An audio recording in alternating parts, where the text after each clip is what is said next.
Chapter 875. Lady Goldensword has done her best. Miraculously, Duque's words appeased Jaina, who was about to go berserk. Jaina was silent, but her tears flowed down her face like a dam that had collapsed. Jaina Goldensword continued. Archimonde seemed to be venting. After destroying every living creature in his field of vision, he sank to the bottom of the sea again. He may have gone west or south. When I woke up, it was the 2nd Squadron of the 1st Fleet that saved me. Next, it was another General Kultiras who narrated. For some reason, Kultiras had also been attacked. However, this time it was not the Scourge, but tens of thousands of powerful Naga. Unlike the Naga under Duque, this batch of Naga was ink-black in color.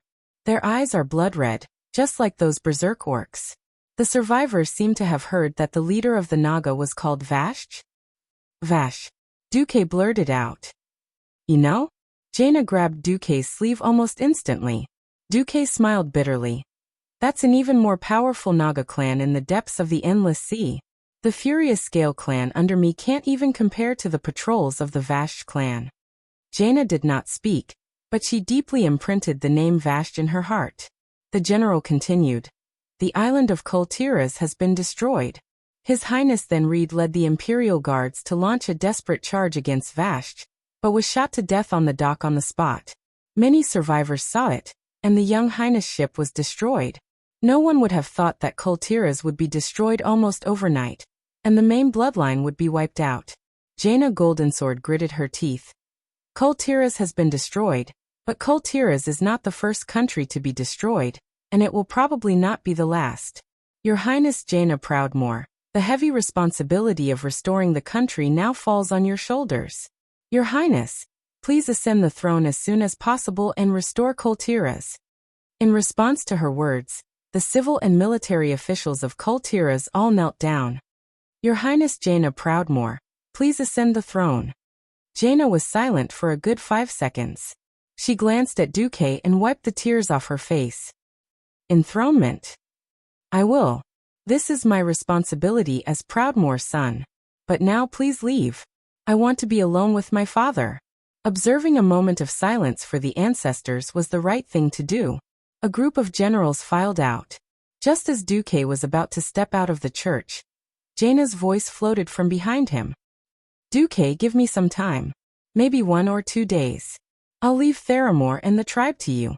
After saying that, a magic transmitter was tossed into Duque's hand. This was the communicator given to Sal. Duque said solemnly, leave it to me. Closing the door, Duque raised his head and looked at the clear sky. There was a trace of melancholy in his heart. The threat of fate had clearly seemed to have returned. But something like this happened at a time when he didn't expect it to. He didn't know if fate had been messed up by him, or if fate itself didn't listen to him and changed the direction of the future.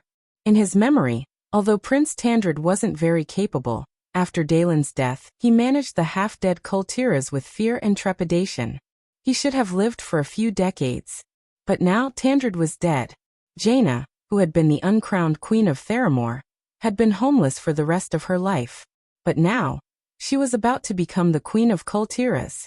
It could only be said that fate was a strange thing.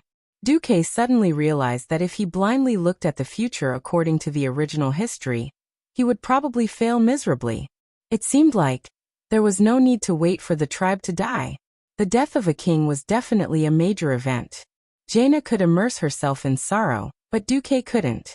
Time passed quickly as the fleet was reorganized and the wounded were treated. The next morning, the communicator that was given to Sal suddenly began to flash red. Duque gently clenched it, and an extremely clear spatial coordinate appeared in Duque's mind. Something happened to Sal? In Grey Valley, Wajin and Sal stayed together.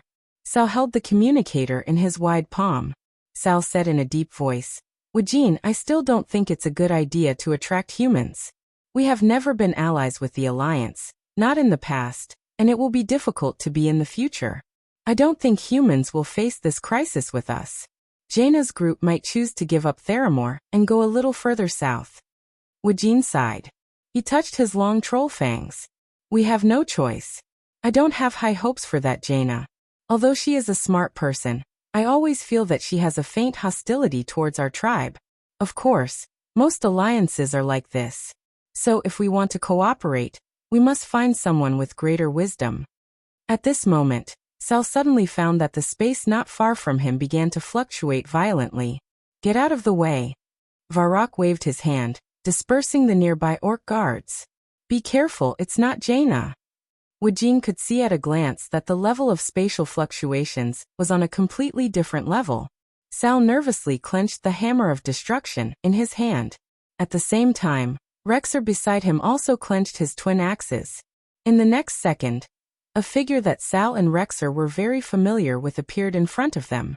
Seeing Sal's expression, Wujin subconsciously felt that things seemed to be a little delicate. Why is it you? Sal murmured. Why can't it be me? Duque said calmly. Really? That's how I should say it, I'm really flattered. Sal immediately smiled bitterly. He is. Wujin was puzzled. The Alliance's supreme leader, the Alliance's commander-in-chief, Duke Marcus. Rexer said, enunciating each word. Wujin was greatly surprised. Duque actually came in person? Why is this happening? The Alliance has suffered a heavy blow again. Not long ago, His Majesty Dalen Proudmoore passed away. Her Highness Jaina has to deal with the aftermath. It seemed like a light sentence, but it did not make Sal feel happy because of the damage the Alliance had suffered. Instead, it made Sal's heart even more heavy. That powerful alliance. The alliance that defeated the previously incomparably powerful tribes actually collapsed to this point. Even a monster like Duque could not stop the collapse of the situation. How terrifying was the Scourge army? Sal's heart trembled. Chapter 876. Sal's performance made Wujin extremely worried. Indeed, Sal was very talented as a leader. Before the talent was transformed into an ability, it was just an ability that had not yet been fulfilled. If the commander of the Alliance was not this powerful young mage who claimed to be 29 years old, but looked like an 18-year-old, perhaps Sal would have enough room and time to grow. However, looking at Duque, Wujin instantly felt the gap between the two leaders of the Alliance and the Horde. Whether it was personal strength, charm, courage, or temperament, Duque was 9 streets ahead of the 15-year-old Sal. Not every leader had the courage to come alone to the middle of what was once the enemy's formation. After all, they were once enemies, and anything could happen.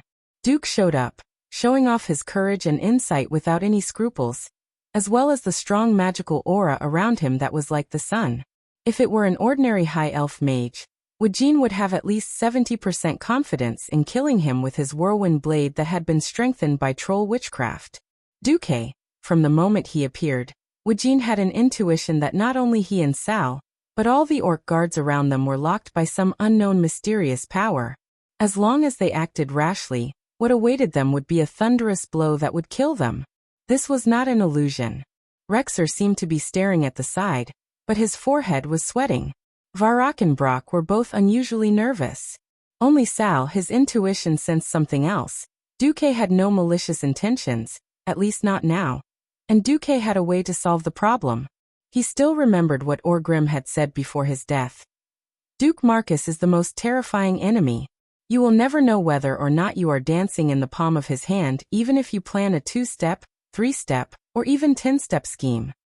Orgrim also said, but he is also a kind and abides by a certain creed. At that time, Sal asked why he said that. Orgrim replied, I am, or at least alive. That is an example. He had 1,000 ways to kill me and Rexer after I was captured. But he gave up. So, if I had a choice, I would want to be friends with him, not enemies. Thinking of this, Sal's heart quickly calmed down. His performance made Woking secretly happy. Duque glanced at Sal and said, Don't worry. The Burning Legion that once dominated you beastmen, their commander Archimond is on the way to Kalimdor. On behalf of the Alliance, I can promise the Horde that before we kill Archaerans, the Alliance will not take the initiative to declare war on the Horde. For some reason, even though he didn't want to show it, the moment Duque made the promise, not only Thrall, but the powerhouses like Wujin, Rexer, Brock, and Varrock all heaved a sigh of relief. Sal said, All right, for the sake of a common enemy. During this period of time, the Horde wouldn't start a war with the Alliance. Duke Marcus, you have the promise of the current tribal chief. A huge green fist gently bumped into a seemingly small human male fist in midair. Sal turned his head. All right, now let's discuss this. He can't be considered our common enemy. Duque refuted Sal, and looked at the huge remains at the scene. It could be seen that this was a very powerful creature when it was alive. His upper body was like a night elf, but his lower body was like a stag. He was more than 3 meters tall, and was supported by 4 hoof legs. His turbid eyes were golden, and his moss-like long hair fell straight to his shoulders. There were leaves and twigs on his hair and beard. There were also 2 large and prominent antlers on his head, which made his more than 3 meters tall body even taller. But he was now dead. The clear axe marks on his body and the ominous energy that was full of a crazy bloody aura around the wound told everyone who the murderer was. Gromhel's roar. Who is he? Sal asked a question he had wanted to ask for a long time. Beastmen were typical outsiders, and it was Wujin's first time coming to Kalimdor. As for the history of Kalimdor, the Horde could only be confused. Duque sighed. What if I told you that Grom, who had fallen into a state of madness, actually killed Cenarius, the forest demigod worshipped by the Night Elves and Minitaran Druids? What would you do? Sal took a deep breath.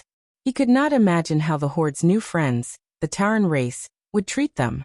Cenarius, the demigod, had lived since the ancient times, and since the beginning of the ancient war, he had been working hard to restore the damage to the earth. He constantly used his demigod power to create forests and amber, and was also the nature demigod worshipped by the Night Elves in Taran. 10,000 years ago, when the High Elves of Azhara opened the gate to Azeroth for the Burning Legion, Cenarius gathered the ancient guardian wild boar Agamagan, the bear brothers Uzer and Usoc, the white deer Malorn, the storm crow Arvina and other immortals to fight against the Burning Legion's Doom Guards, Demon Guards and Eridar wizards. Most of the ancient guardians died, and Cenarius survived under the protection of his father, the white deer. However, he was targeted by the Lord of the Abyss, Manaroth, who wanted to take revenge on Cenarius for the failure of the first invasion. So he died. More accurately, he died because of the demon's schemes. The orcs' need to build houses and cities led to the orcs cutting trees in the mountains, which easily angered the Night Elves. The Night Elves used their unparalleled forest warfare to force the Warsong orcs into a corner. At this time, Manaroth only needed to secretly lead the orcs to a spring that had dripped a drop of his high-tier demon blood. In order to survive, Grom and his tribesmen easily drank the demon blood again, and became berserk fell orcs. Then the tragedy happened naturally. Sal could totally imagine how angry and crazy the Night Elves would be when their demigod was killed. Even if the Night Elves were as strong as the High Elves, their counterattack was not something that the tribe with only 100,000 people could withstand. At this time, an ethereal voice that Duque did not expect sounded in the air. Young chief, don't worry too much. As long as you can find the real murderer, the Lord of the Abyss Manaroth, and kill him, the Night Elves will forgive you. Moreover, all of your races now have a bigger and more terrifying common enemy. The commander of the Burning Legion, Archimonde. Sal and Duque were speechless at the same time. Prophet. Medivh. Chapter 877. Life with cheats was so empty, lonely, and cold. Of course. Duque was speechless as he looked at the guy in front of him who was wearing a big brown cloak. His name was Mysterious Prophet X, which was also known as Medivh. Damn it. He was so used to being a charlatan that he almost forgot that there was an Azeroth charlatan, Medivh, here. Duque was also speechless about Medivh. Before the third battle of the Dark Portal, Medivh was a scam. Not only did he open the Dark Portal after being possessed, he even left a huge mess for the entire Alliance to deal with. However, before the third battle began, Medivh had predicted, or perhaps seen, the arrival of the Calamity Army. Regardless of whether he saw the incurable disease of the Rotterdam Kingdom or something else, he had informed several important people that the Rotterdam Kingdom was hopeless, and that they should escape if they didn't want to be on the sinking ship. In the Eastern Kingdom, he had at least perfectly convinced Thrall, who wanted to strategically evacuate from the Rotterdam Kingdom, and Jaina, who had nowhere to go. In this life, he had at least made the Iron Furnace Castle and Stormwind City more actively prepare for war. If they didn't prepare for war in advance, how could Stormwind City send troops to the South Sea city-state within a week? Don't even think about it. Even though Duque had promoted the development of a lot of advanced technology, such as railway transportation, it would take at least 2 weeks to gather the food needed for the army. However, since Medivh was such a charlatan, why didn't he think of a way to hide a few paladins in the Rotterdam Kingdom when the Fool returned to the Rotterdam Kingdom? At that time, Second Fool had not completely fallen. With his half-baked Death Knight skills, if Uther, Mograine, Sidan, and the other macho men were all there, it would be a group of holy knights surrounding Arthas and using holy light small hammers to hammer his chest. Even if the Fool had F-cup chest muscles, he would still be hammered to an A-dash. On the other hand, Duque was convinced by Medivh's ability to persuade the Night Elves, Orcs, and humans to join forces. The appearance of the Medivh stunned the people of the tribe. Then Sal took the lead. They all punched their chests and bowed. "Greetings, Prophet." Duque was speechless at the formality of their etiquette. It was understandable. To the tribe, Medivh was definitely a great benefactor. Without Medivh's reminder, the Horde might not have risen up so quickly. If it was too late, the Horde would have been devoured by the Calamity Army, or they would have been used as cannon fodder by the Alliance. The Orc Slave Legion would have been forced to fight against the Sea of Zombies. How could it compare to jumping out of the Alliance's traditional sphere of influence and opening a new city in a new continent? If the tribe was given a few more years to stabilize themselves, they would be able to compete with the Alliance. Duque was very unhappy about this. Unfortunately, there was nothing he could do. Medivh had such a heavy taste. Oh, it was universal love.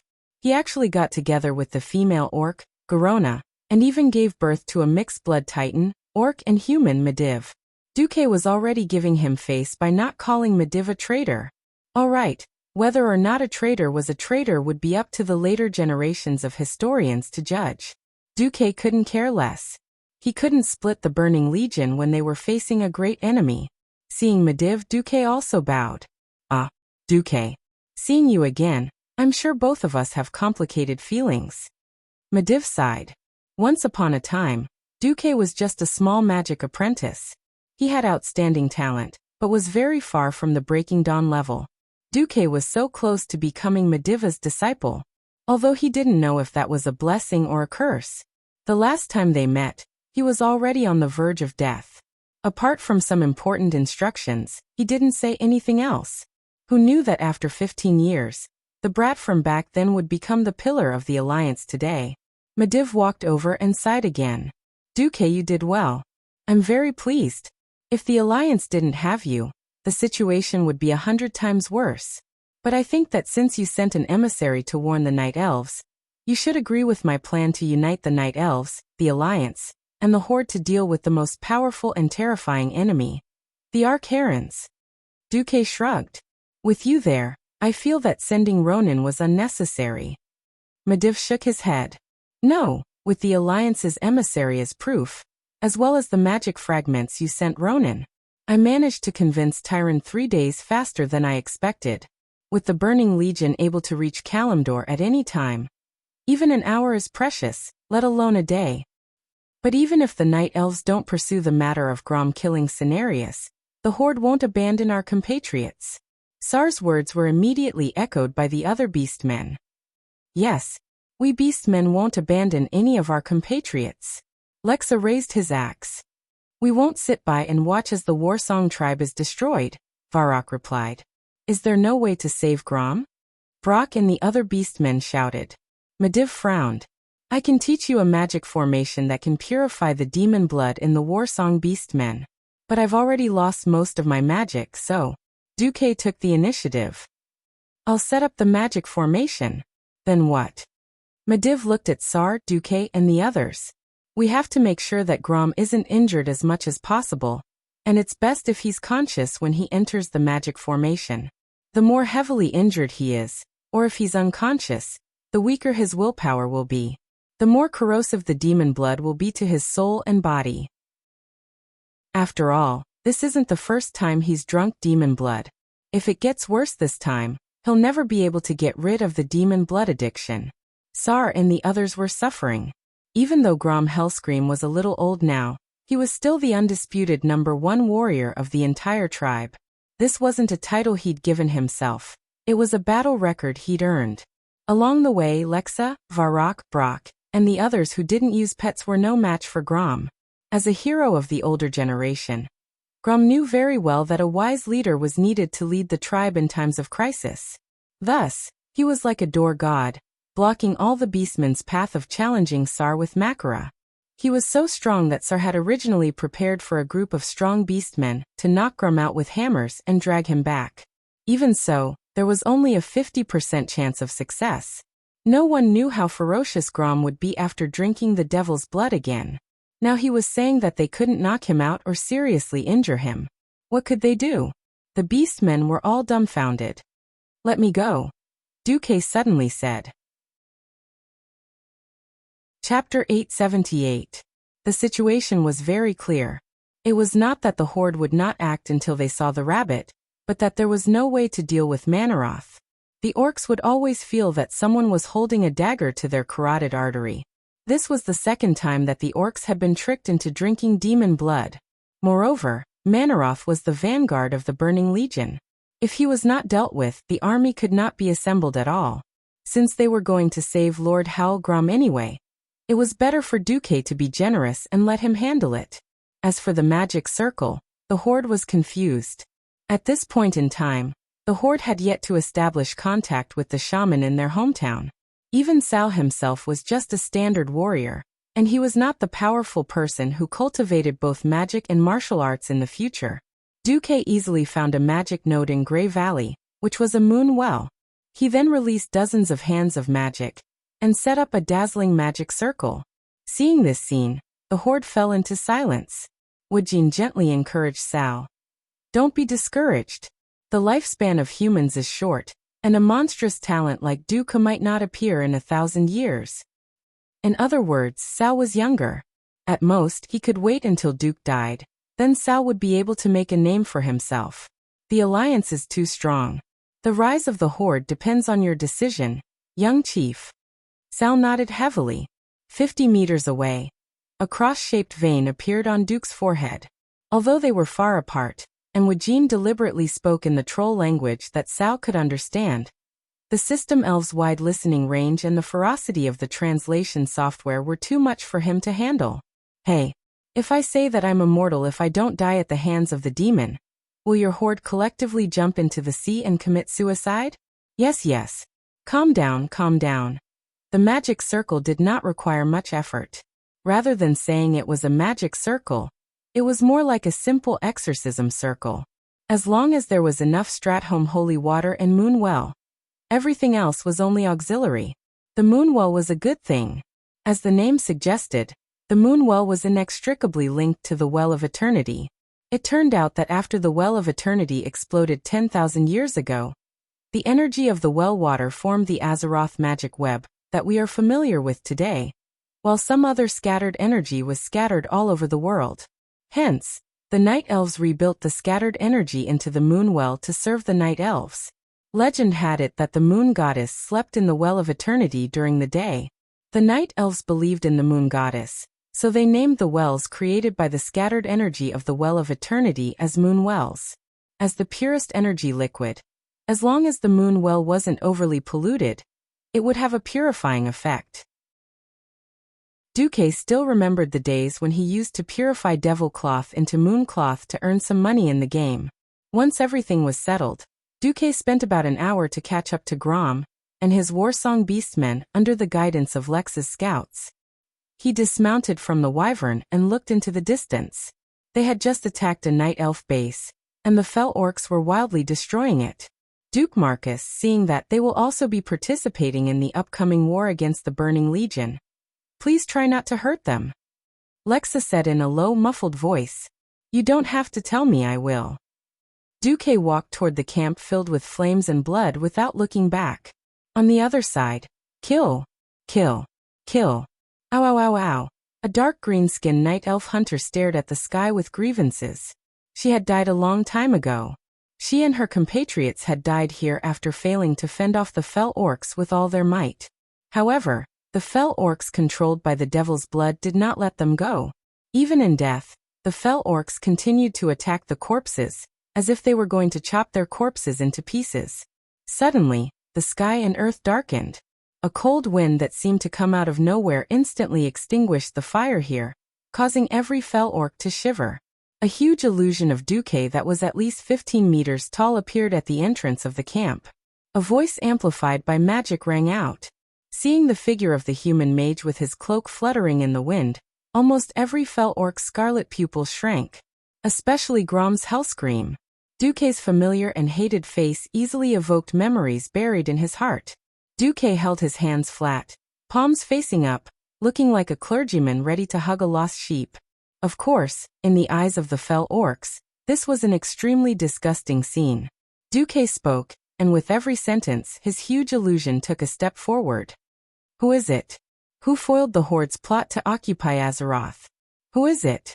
Let millions of Horde die in battle in another world, become bait in the sea, become rotten meat on the yellow soil? Who is it?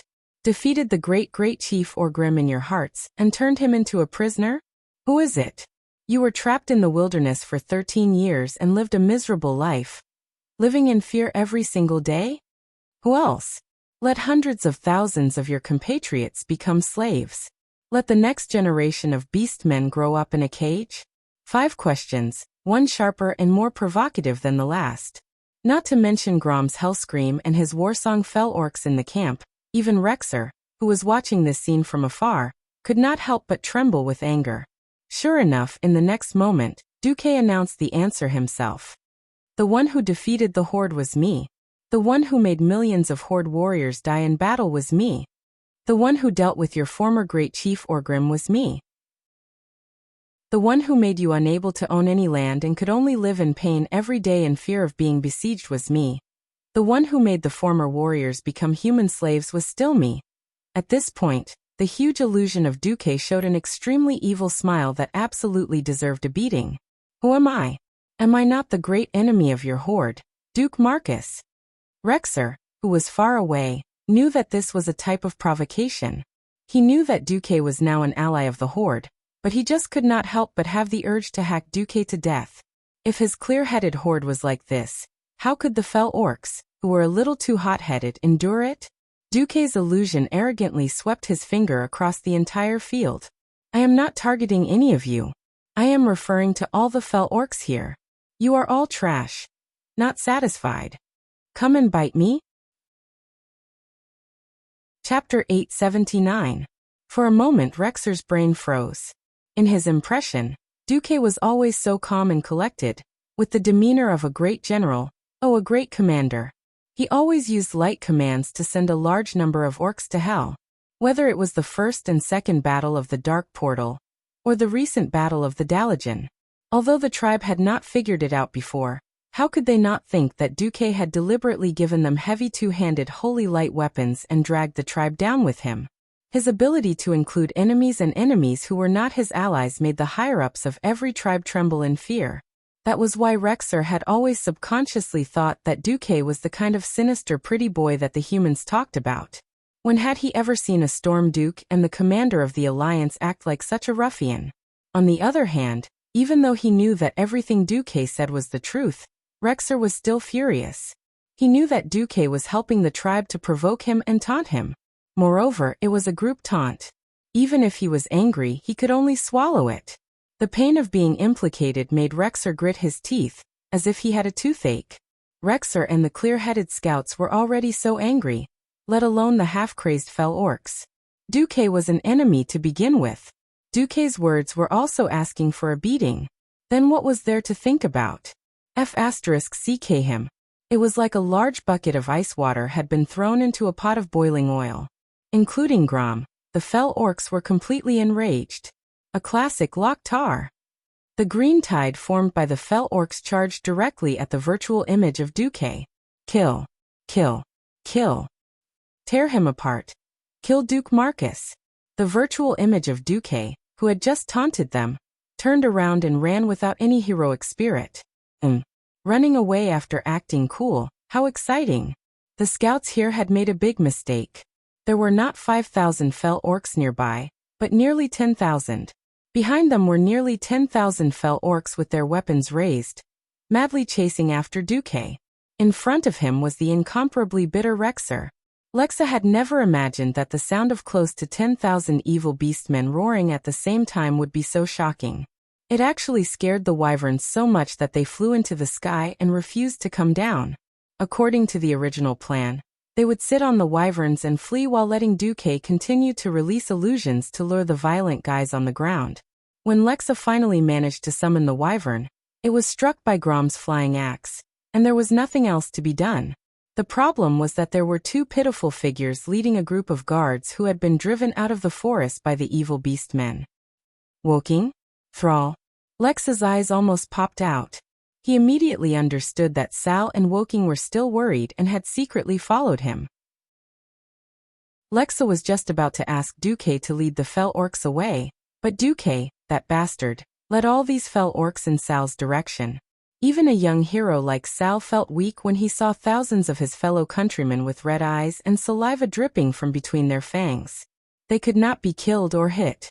As the saying goes, misfortune never comes alone. Suddenly, a rain of axes flew from behind. Unsurprisingly, the people were fine, but Sal's wolf and Woking's velociraptor fell at the same time. Lexa turned sideways and knocked away the flying axes that were thrown at him. Then he found that Duque was actually running elegantly while nimbly dodging all the flying axes. This movement was not at all like that of a weak mage. What are you looking at? Who said that mages can't exercise? Duque said righteously. You. Can't you just lead the fell orcs into a trap? Why let everyone take the risk? Lexa instinctively protected his great chieftain. Hey, Sal, isn't that your compatriot behind you? I'm just here to help. Duque waved at Sal. You can't expect a human to wholeheartedly save your fellow orcs, can you? Lexa's eyes darkened and he almost fainted. Heavens!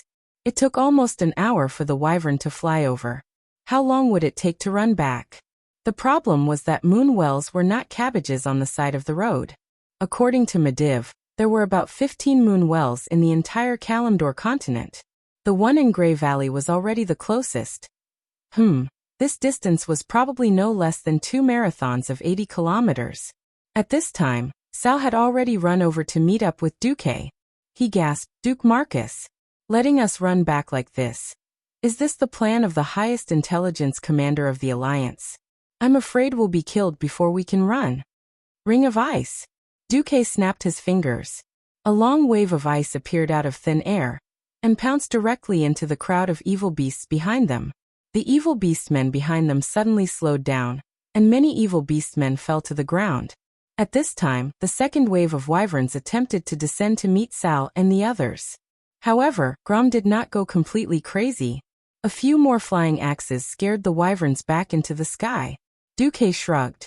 How about I teleport back first? I'll teleport back first, and you'll lead them into the trap? Sal was completely speechless. If Duque really left, what if the evil beastmen did not chase after them? Gritting his teeth, Sal said in a deep voice, Sir Marcus, please do us this favor. The Return tribe is willing to serve as the first line of defense in the upcoming battle at Mount Hyjal. Duque said helplessly, Okay, then let's run together. Duque's performance completely subverted Sal and the others' understanding of mages. This guy who took off his mage robe while running and revealed a body of strong muscles. Was he really one of those human potion pot mages? Sal couldn't help but ask, How did you train your muscles? Sigh. Duque showed an expression of infinite sorrow as he ran. That's a very, very long story. You just need to know that I trained these muscles to deal with 2 deadly fairies. That's enough. Ha! Sal's head was full of question marks. Duque looked up at the sky at a 45-degree angle, and tears seemed to be streaming down his cheeks. Once, when he patted Sasha's butt, Sasha would wonder, What are you doing? However, when he later patted Sasha's butt, she knew how to change positions, and the 2 fairies could not hold back. It was easier said than done to deal with 2 combat faction fairies. In addition to the wealth of knowledge from 10 terabytes of action movies, It was still that saying, to forge iron, one must be strong. In the past 10 years, Duque began a long journey of training. From a muscular otaku to a university animal, he trained into a bodybuilder. Do you think without a six-pack, you can easily complete the 48 hands? So the two leaders of the alliance and the tribe began to run toward the sunset. Ah, as if chasing after my lost youth. Chapter 880. Just like that, in the spirit of sharing weal and woe, the bosses of the alliance and the horde established a deep friendship in this unexpected ultramarathon for a reason that was not laughable. It would be strange. Yes, during the process, both sides exchanged friendly glances that were similar to believe it or not, I'll get rid of you later. Of course, Thrall and the rest also called Duque a monster in their hearts. After all, it wasn't that Thrall had never seen what a human great wizard was like. At that time, when a morning star came to the arena, everyone stood up, with more than a dozen guards clearing the way, and knight followers at their side. Then, a middle-aged wizard in his 40s had to be supported up and down the stairs. When he got on a carriage, a servant had to kneel down and use his back as a stepping board, and then shakily get on. Most wizards were still young, but they were already holding a pot of medicine all day, like old men with one foot in the grave. When it came to Duque, the contrast was too great. Wasn't this the case? You're a respected Breaking Dawn wizard. Not only did you not bring your followers to a group of orcs, your endurance was even better than most of them. What the hell was this? No, this had nothing to do with wizards. Looking at Duque's nimble steps that seemed to be dancing in the air, Thrall was certain that Duque had learned the Elven Ranger's ways. Sir Marcus, although I have no intention of prying into your secrets, your endurance, speed, and agility amaze me. Thrall still asked. Ah, it's nothing. When you have two women by your side who are the strongest rangers in the world, in order to prove that you are a man, you will practice such skills. Duque raised his head 60 degrees to the sky, and 2 lines of illusory tears flowed from the corners of his eyes. Almost immediately, Thrall felt that Duque was a man with a story. Ah, that was a sweet nightmare that had lasted for 10 years. The past was unbearable. Duque's gaze seemed to have traveled through time and space, returning to the past. Honey, do sit-ups. I'll kiss you every time you come up. Aurelia gently pressed her knees against Duque's feet. Because she was holding Duque's ankles lightly, every time Duque got up, he could see Aurelia's sweet smile, kisses, and the pair of hydral peaks that didn't match the style of the elves. Ha ha ha, come and chase me. As long as you catch up to me, or run a kilometer, I'm willing to unlock it for you. New. Yes. Force. Sasha ran in front of Duque with a bashful expression. She wore a thin veil and swayed her seductive figure in front of Duque. All kinds of if you're a man, do whatever you want drove Duque, this lazy worm who had no motivation in life, to work hard. Unknowingly, 10 years had passed. In reality, after the first year, Duke could already beat up the Windstalker sisters until they cried for their parents, screaming that they didn't want him anymore. But for some reason, with Aurelia and Sasha constantly changing the prizes, he persisted for 10 years. Although Duque showed off his affection and almost forced Gavinrad to be a virgin to a 10-meter-tall virgin, Duque, things were different now.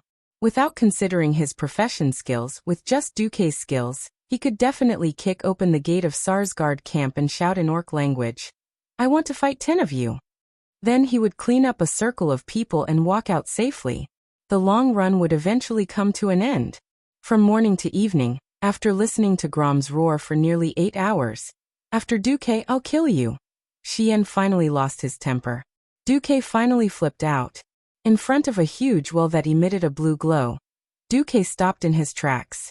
He ignored Sar and the others who had scattered to the side, ignored the nearly 10,000 evil orcs who were clamoring nonstop, and looked straight at the face of Grom Hellscream, whose mind was a little unclear.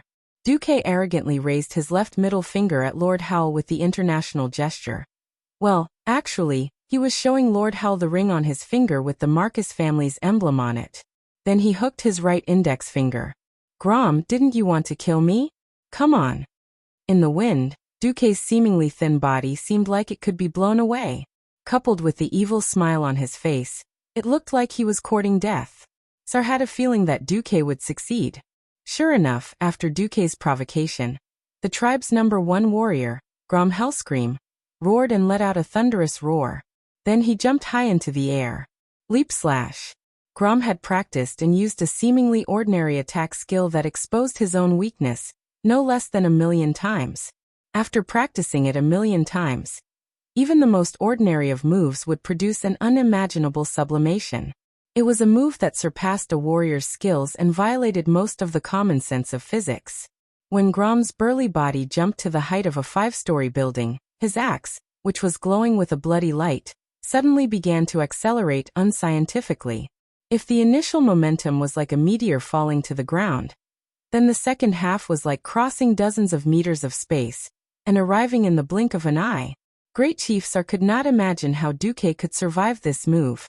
In previous sparring sessions, even if Grom held back, Sar could only strenuously block the hammer of destruction and use his physical strength to withstand it, because there was no way to dodge. What about Duque? Sar was in a daze for a moment. If Duque could not dodge, and Grom killed Duque with his axe, would he be able to help the tribe eliminate this enemy of the alliance? Unfortunately, Sar was destined to be disappointed. In a berserk state, Grom's attack speed and power increased exponentially, but his moves had too many flaws, and the direction and path of his attacks were extremely obvious. The moment he jumped, the system elf had already mapped out Grom's path of attack in Duke's mind. It had also calculated the damage and area of effect that would be caused when the axe smashed into the ground. Under the simulation of this supercomputer's tactical system, Grom's attack was more like a clown trying to make people laugh. Shrill and violent wind-breaking noises sounded. As expected, Grom's blood roar slammed into the ground, creating huge spiderweb-like cracks that would make anyone's heart tremble. Unfortunately, it didn't hit. Duke moved half a body away in an incomparably confident manner, seemingly dodging the attack by a hair's breadth. However, his mocking and extremely calm face was deeply imprinted in the hearts of Sar, Rexer, Wajin, Varrock, Brock, and the other powerful warriors of the tribe. Duque made his move. Chapter 881. As the #1 warrior of the Horde, Grom's roar was extremely powerful when he was in a berserk state. It was an astonishing momentum that set off monstrous waves crashing against the greenish-black reefs on the coast. Even if the reefs in front of him seemed indestructible, there was a feeling that they could be destroyed in one blow. However, Duque was clearly a mage who had nothing to do with melee professions. Very suddenly, his every movement was like a powerful warrior who looked down on everyone. Everyone could predict that Duque's counterattack would come in the next moment. Like a seagull hunting for food in a storm, after dodging the powerful and crazy waves crashing against the shore, Duke's secretive, arrogant, confident and elegant demeanor. In the eyes of 1,000 powerful fighters, 10,000 different flavors could be read. Sal was so shocked that he couldn't speak. So this is the true appearance of the ultimate warrior who cultivates magic and martial arts in this world. Counterattack. It was about to come in the next moment. The long and huge bloodhowl slammed into the ground, and black sand suddenly rose into the air, as if even time had stopped. In that instant, Grom's terrifying attack, which seemed to be able to shatter a mountain, was smashed into smithereens by a seemingly slender arm. The jaws of every Horde member dropped to the ground. They felt the same way about the human male arm that was much thinner than a beastman's. It passed through Grom's blood-red light and pressed against his rough face. It was as if it was a gigantic iron hook instead of Duke's arm. Even with Wajin's sharp eyes and wisdom, he only saw the fact that Grom was caught, but he didn't see how Duque caught Grom. It was too shocking. Being able to press his hand on Grom's face meant that he could also kill Grom in one move. If they could dodge Grom's first attack perfectly, they could do it too. But Duque was a mage. Wajin felt like his mind was in a mess. Didn't that mean that Duke Marcus also had the strength of a hero in the field of melee combat? Wajin suddenly discovered something that warriors could not see. There was a faint magical light on the streamlined muscles of Duque's arm. The light formed lines, like some kind of exquisite inscription, branded on Duque's arm. Even Duque's robe could not completely conceal this layer of light. When Duque used his magic power, The magic elements in the air seemed to be divided into 12 strands, and they seemed to be pouring into Duque's arm at the same time. In the end, Wujin even felt that the magic elements were pushing Duque's arm toward Grom's big face. Repent for your lack of calmness and flaws. Repent for your lack of calmness and flaws. Ha ha. Ha ha. Ha. The muscles in Duque's right arm expanded, and the strength of his legs, waist, and arms combined with his breaking dawn magic power pushed Grom, whose facial muscles were already distorted, more than 10 meters away. He heavily dragged a huge black mark on the ground, mixed with traces of blood. Then, when he hit the wall of the moon well, Duque used the momentum of the impact to lift Grom up, and then pressed his head into the crystal blue well water that was knee-deep. At the same time, the magic formation was completely activated. Countless rays of silver light surged from all directions, hovering above the moon well, and finally converging on Duque's arm. White light shone everywhere. Traces of blood energy began to dissipate in the air with a shrill cry. Wake up, idiot! Gugugu. The #1 warrior of the tribe struggled as the strengthened moon well water kept pouring into him. A few seconds later, the incomparably nervous thrall saw Grom's arms suddenly stop struggling. The great chief felt a heart-wrenching pain in his chest. Was that nervousness? Was that heartache? Thrall couldn't tell. Then the group of orcs looked at Grom, who had his head buried in the well water, and suddenly pushed Duque's arm away. Duque bared his teeth, but still retreated while panting heavily. Everyone saw Grom sit up with a crash, and then give Duque a look of disgust. Thrall was not angry, but delighted. Grom. Grom looked at Thrall, Lexa, and the rest who were rushing towards him, and then at Duque, who was panting heavily by the well. How could the awakened Grom not know what had happened? Although he had fallen into madness and chaos not long ago, this did not mean that he had completely lost his memories. Thinking about how he had drunk the demon's blood to survive, and how he had fallen even deeper into madness after killing the nature element demigod, Grom's expression was very interesting. He then thought about how the one who had pulled him out of the abyss of pain and madness was actually Duke Marcus, whom he had wanted to kill and dismember 10,000 times over for the past 10 years. Grom's expression became even more interesting. It was a boundless sense of shame that made him want to chop himself on the head, and then fall into a mass grave to die a clean death. No, my ancestor. Grom, a man of steel who would not shed a single tear even if his parents died, his brothers all died, and he was slashed hundreds of times, suddenly burst into tears. Thrall finally rushed over and hugged the bawling Grom tightly. He patted his broad back and said, "It's okay now, Grom. It's okay." Grom did not seem to notice Thrall hugging him. Instead, he stared at Duque, who was sitting on the wall of the well and smiling mysteriously at him. Duke Marcus, why did you save me?" If it had been any other strong person in the tribe who had saved him, Grom would not have been so annoyed. But Duque, only Duque. He could not accept it at all. Why? You ask me why? Duque spread his hands, his face full of ridicule. One of the most powerful demons in the Burning Legion, Archimonde, is on the way to Kalimdor. This is not an opponent that the Alliance can deal with alone. And your chief insisted that he would not join this temporary alliance against the Burning Legion unless he saved you. If you have to thank someone, thank Thrall. Grom was silent. Anyone would think that he was a volcano that was about to erupt. Calm down, Grom. At least at this time, Duque and the Alliance are indispensable allies for us. If the world of Azeroth is destroyed, we won't gain anything. Thrall said anxiously. Chapter 882. Grom calmly pushed Thrall away with his immense strength. Lying in the clear moonwell water, Grom stood in front of Duque, clenched his teeth, and finally said, "I may have fallen into madness, but I remember everything clearly. You could have used underhanded methods against me, but you chose the most honorable method. I don't want to admit it, but I have to admit that I owe you a favor." Duke leisurely crossed his legs, let out a chuckle, and then replied, "Favor? Very good. I need a powerful vanguard cannon fodder in the upcoming Battle of Mount Hyjal. Live until then. As long as Archimonde is dead, I don't care if you live or die. Your favor will be repaid. Okay. Grom's swollen muscles seemed to have calmed down and retracted, but everyone knew that Grom Hellscream had made a vow as a man. Thrall's body trembled. Then he walked over and bowed to Duque with Wajin and the rest of the Horde's higher-ups. Duke Marcus, no matter what the grievances between the Alliance and the Horde are, at least this time, we are grateful to you. You are a true gentleman outside of the battlefield. In the system notification, Duque's eyes widened as he saw that his reputation in Orgrimmar had become respect. Damn, I, a human, actually got the respect of the Horde's main city. Could there be anything more illogical? Duque felt a little awkward. He coughed lightly and changed the topic. Quickly take care of Manaroth.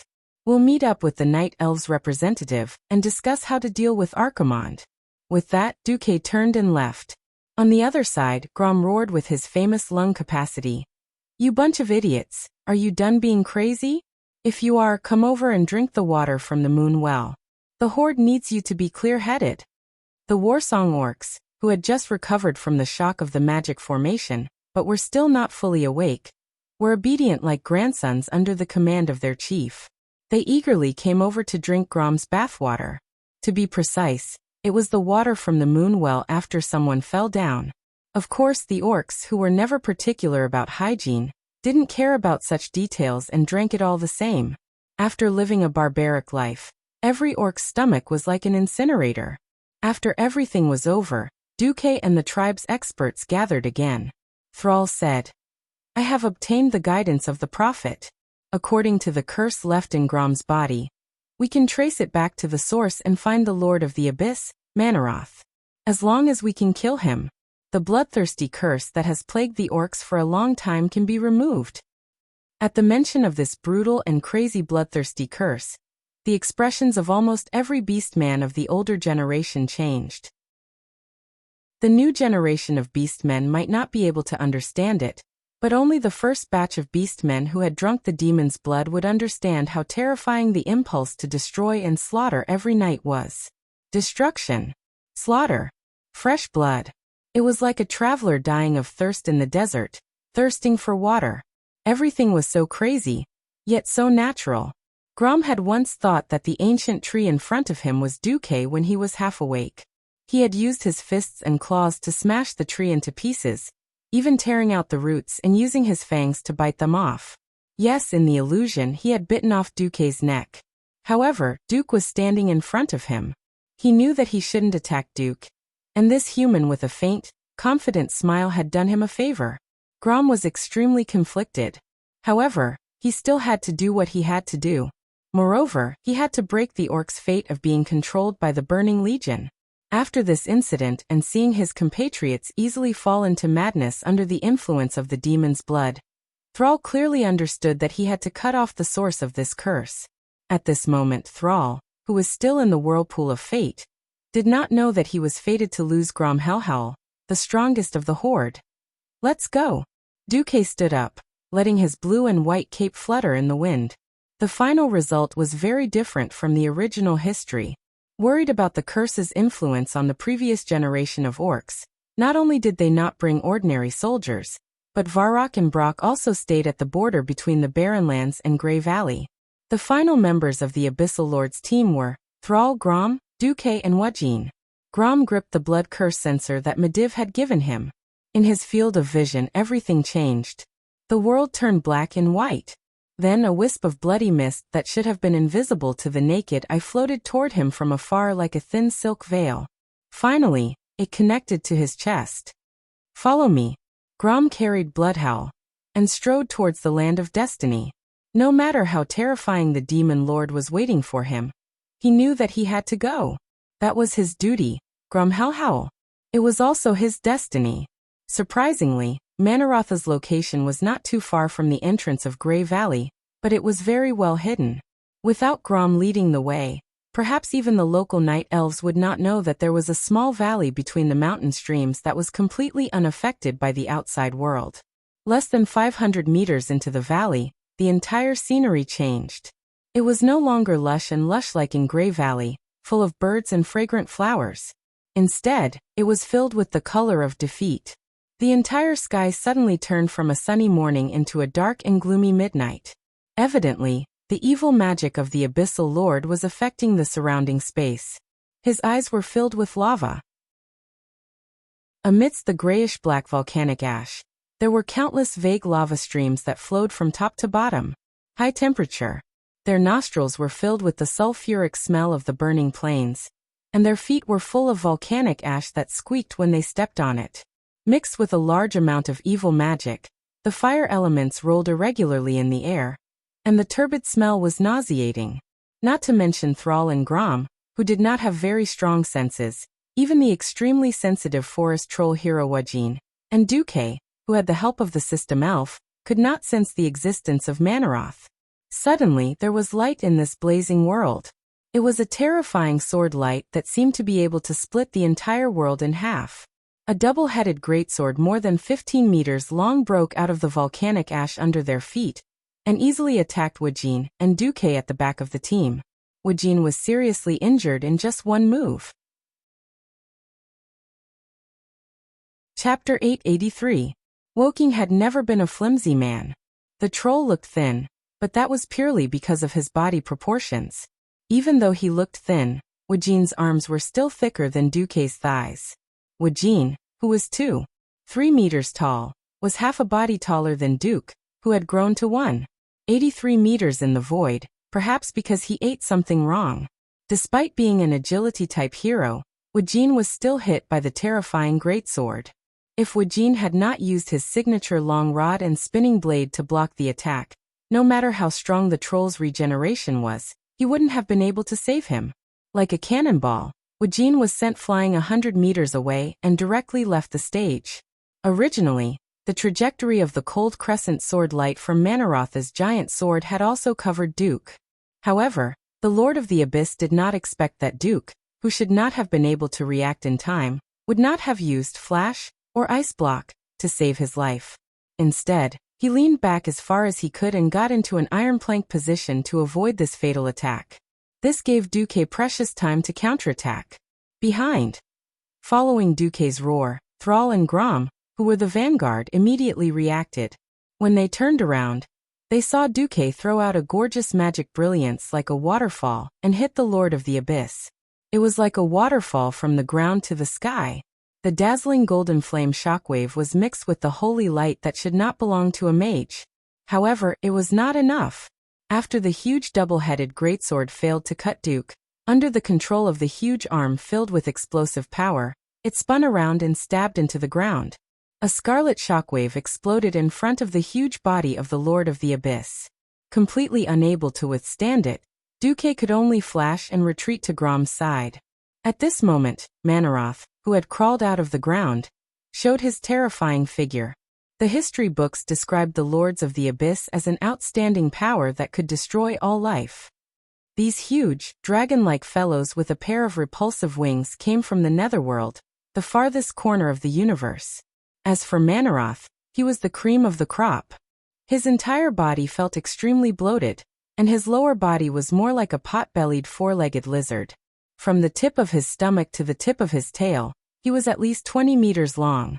His upper body was full of fat, and he looked like a human fatty. There was a huge armor that looked like a kite shield hanging from his belly button.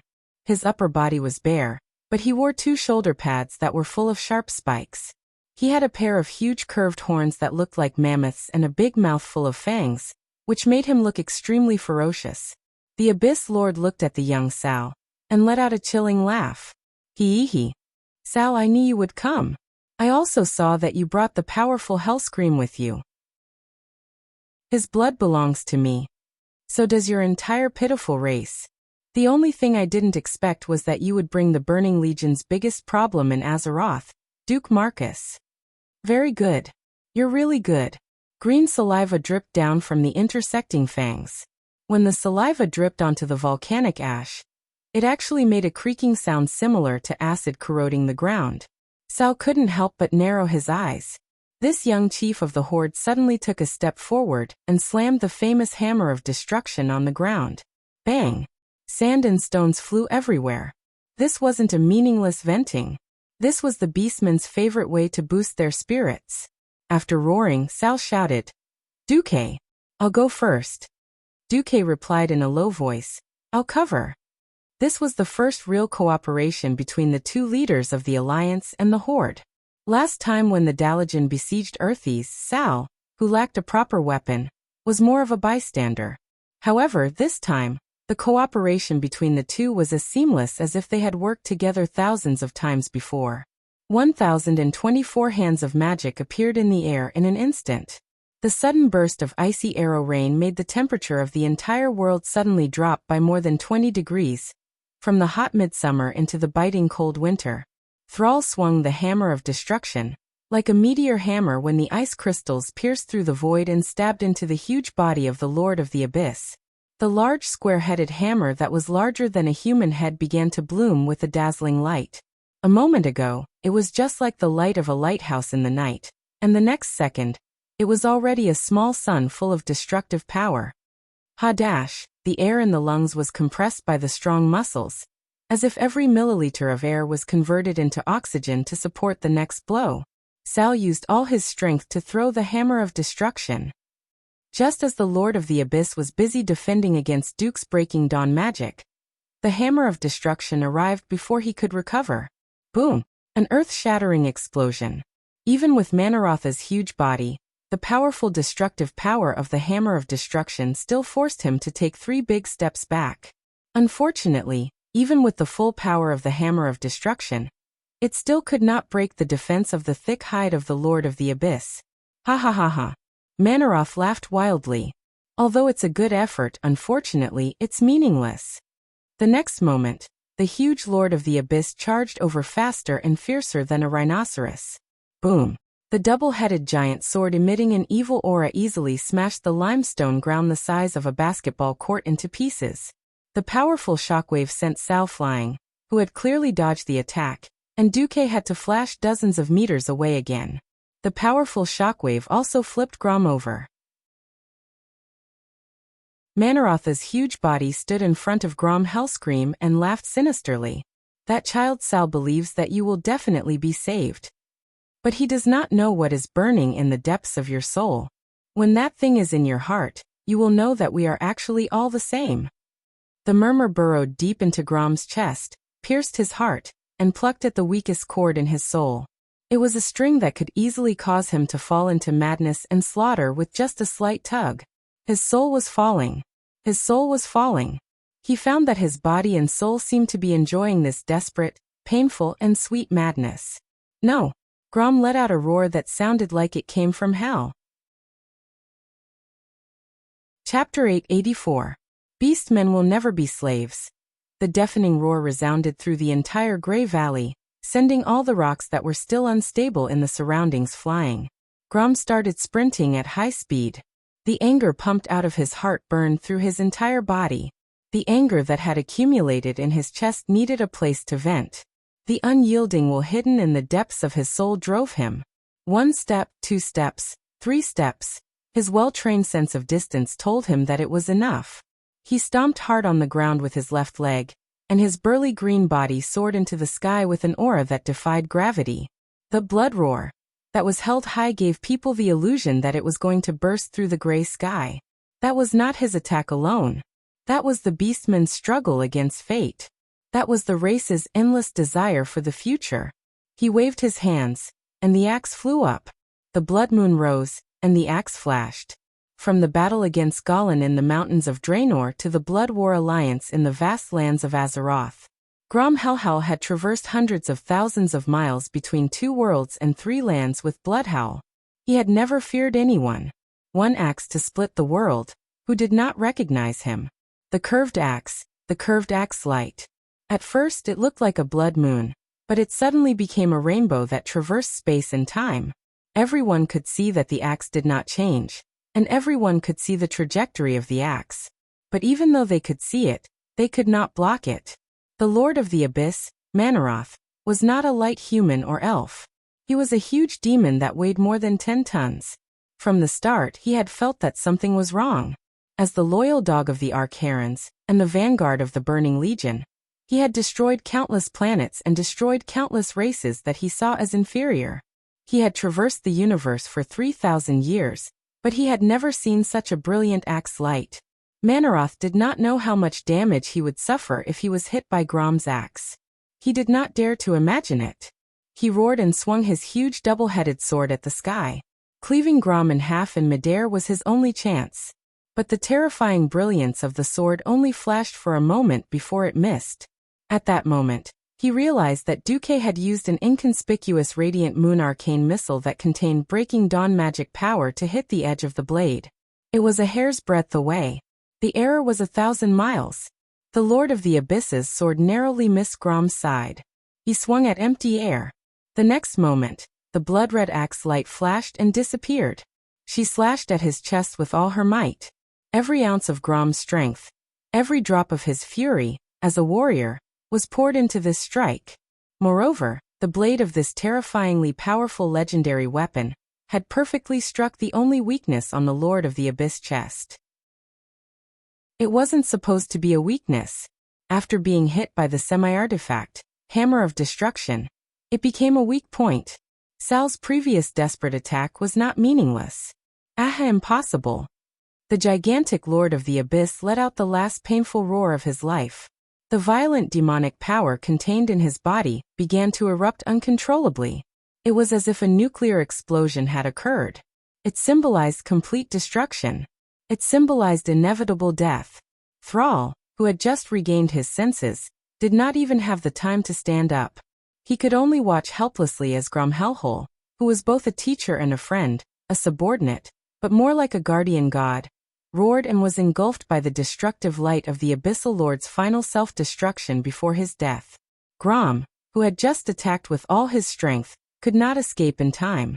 No, Sal had just gotten up when he was thrown back by the explosion's shockwave. The back of his head hit the rock behind him again. The light was too intense. His eardrums were numb from the shockwave of the explosion. His ears were ringing. No, no, no, Sal struggled again. He used his hands and feet to half-crawl and half-leap to the place where Grom had been swallowed by the explosion. But all he saw were a few broken and deformed pieces of armor. Sal's heart instantly sank into a bottomless abyss. He suddenly felt very cold and lonely. That's right.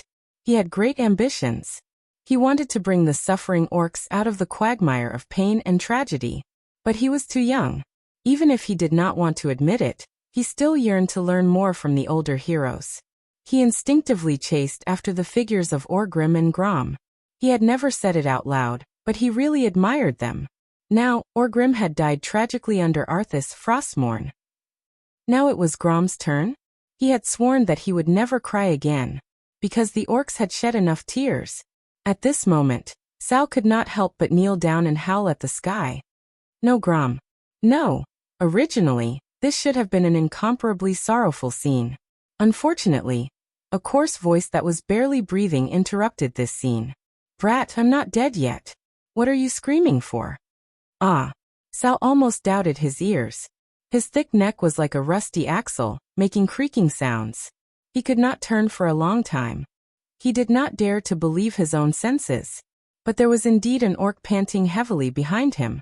With the hope of climbing out of the abyss of despair, Sal finally turned his body step by step and saw the two figures that almost overlapped with each other more than 10 meters behind him. He could not believe it. It was actually Duque supporting Grom Hellscream, who was more than one size bigger than him. The Warsong chief was in an extremely sorry state. His left hand was unnaturally bent, and the green skin of his entire front half was slowly charred black. But he had survived after all. Grama Duque. Sal was so excited that he was a little incoherent. He could not imagine that at the most critical moment, it was Duque, who was originally his mortal enemy, who saved one of his two most admired idols, Hellscream? At this moment Duke shouted, "You're so heavy." He threw Grom to the ground like a piece of trash, a look of disdain on his face.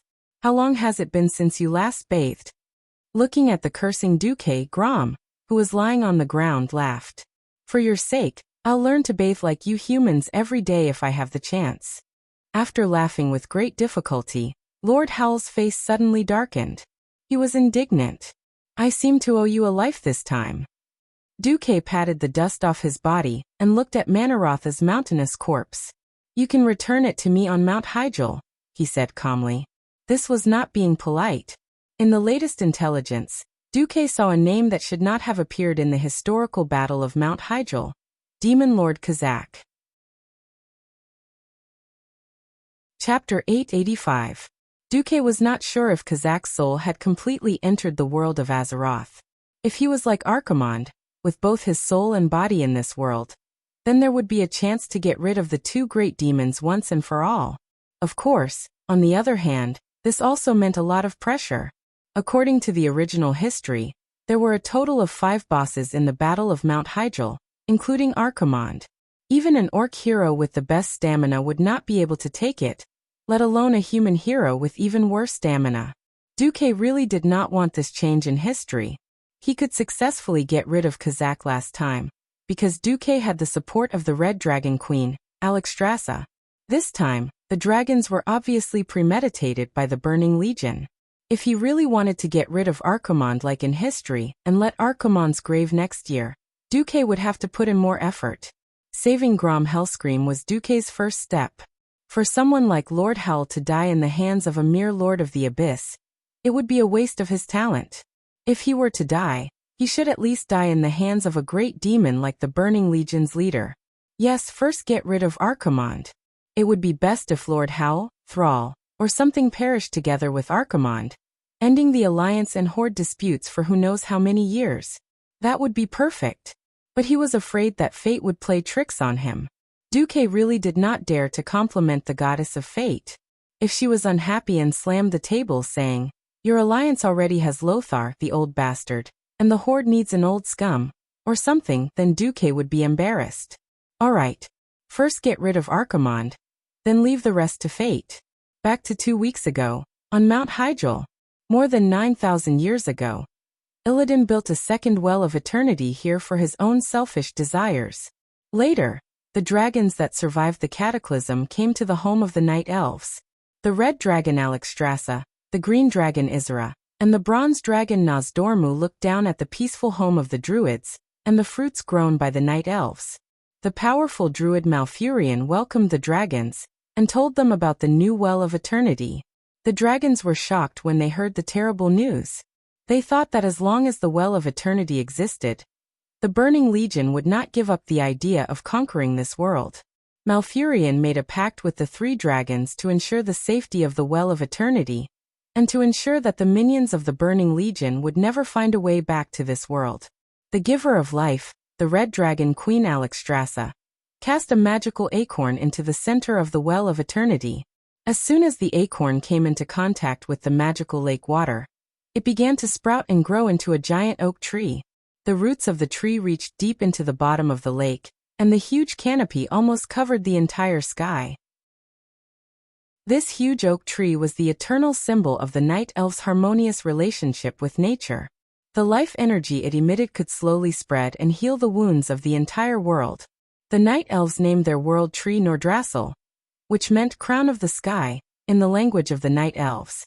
After the 3 dragon aspects bestowed the holy blessing of the dragon race here, this place had always been regarded as the most sacred place by the Night Elves.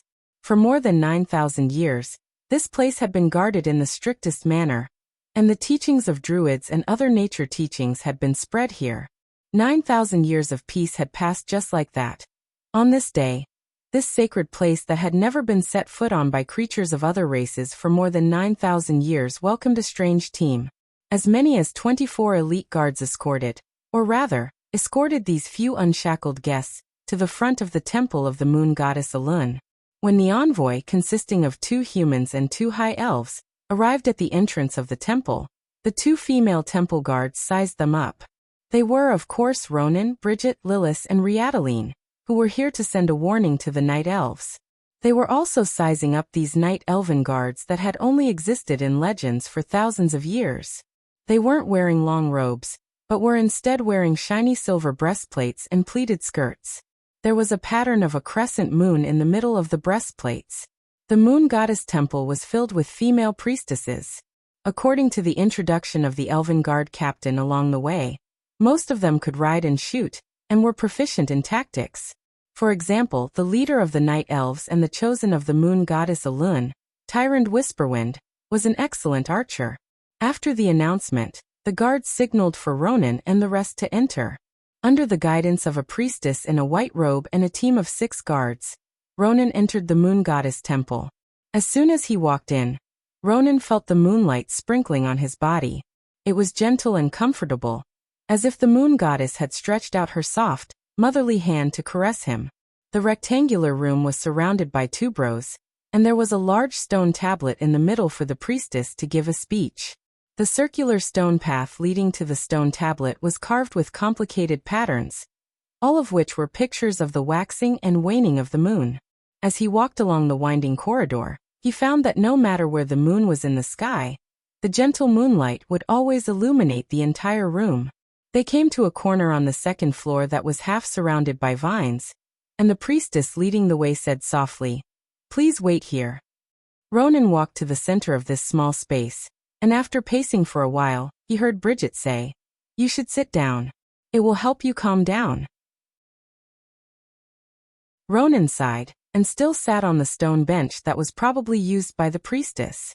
The surrounding environment made him feel much more at ease. However, after waiting for a while, he still grew impatient. He was even worried that Tyron's leader would be unhappy that they had come so suddenly. However, Ronan, who had no experience as an emissary, could only continue to wait. Finally, an hour later, a tall and slender priestess wearing a moon-white robe with golden embroidery slowly walked into this small world.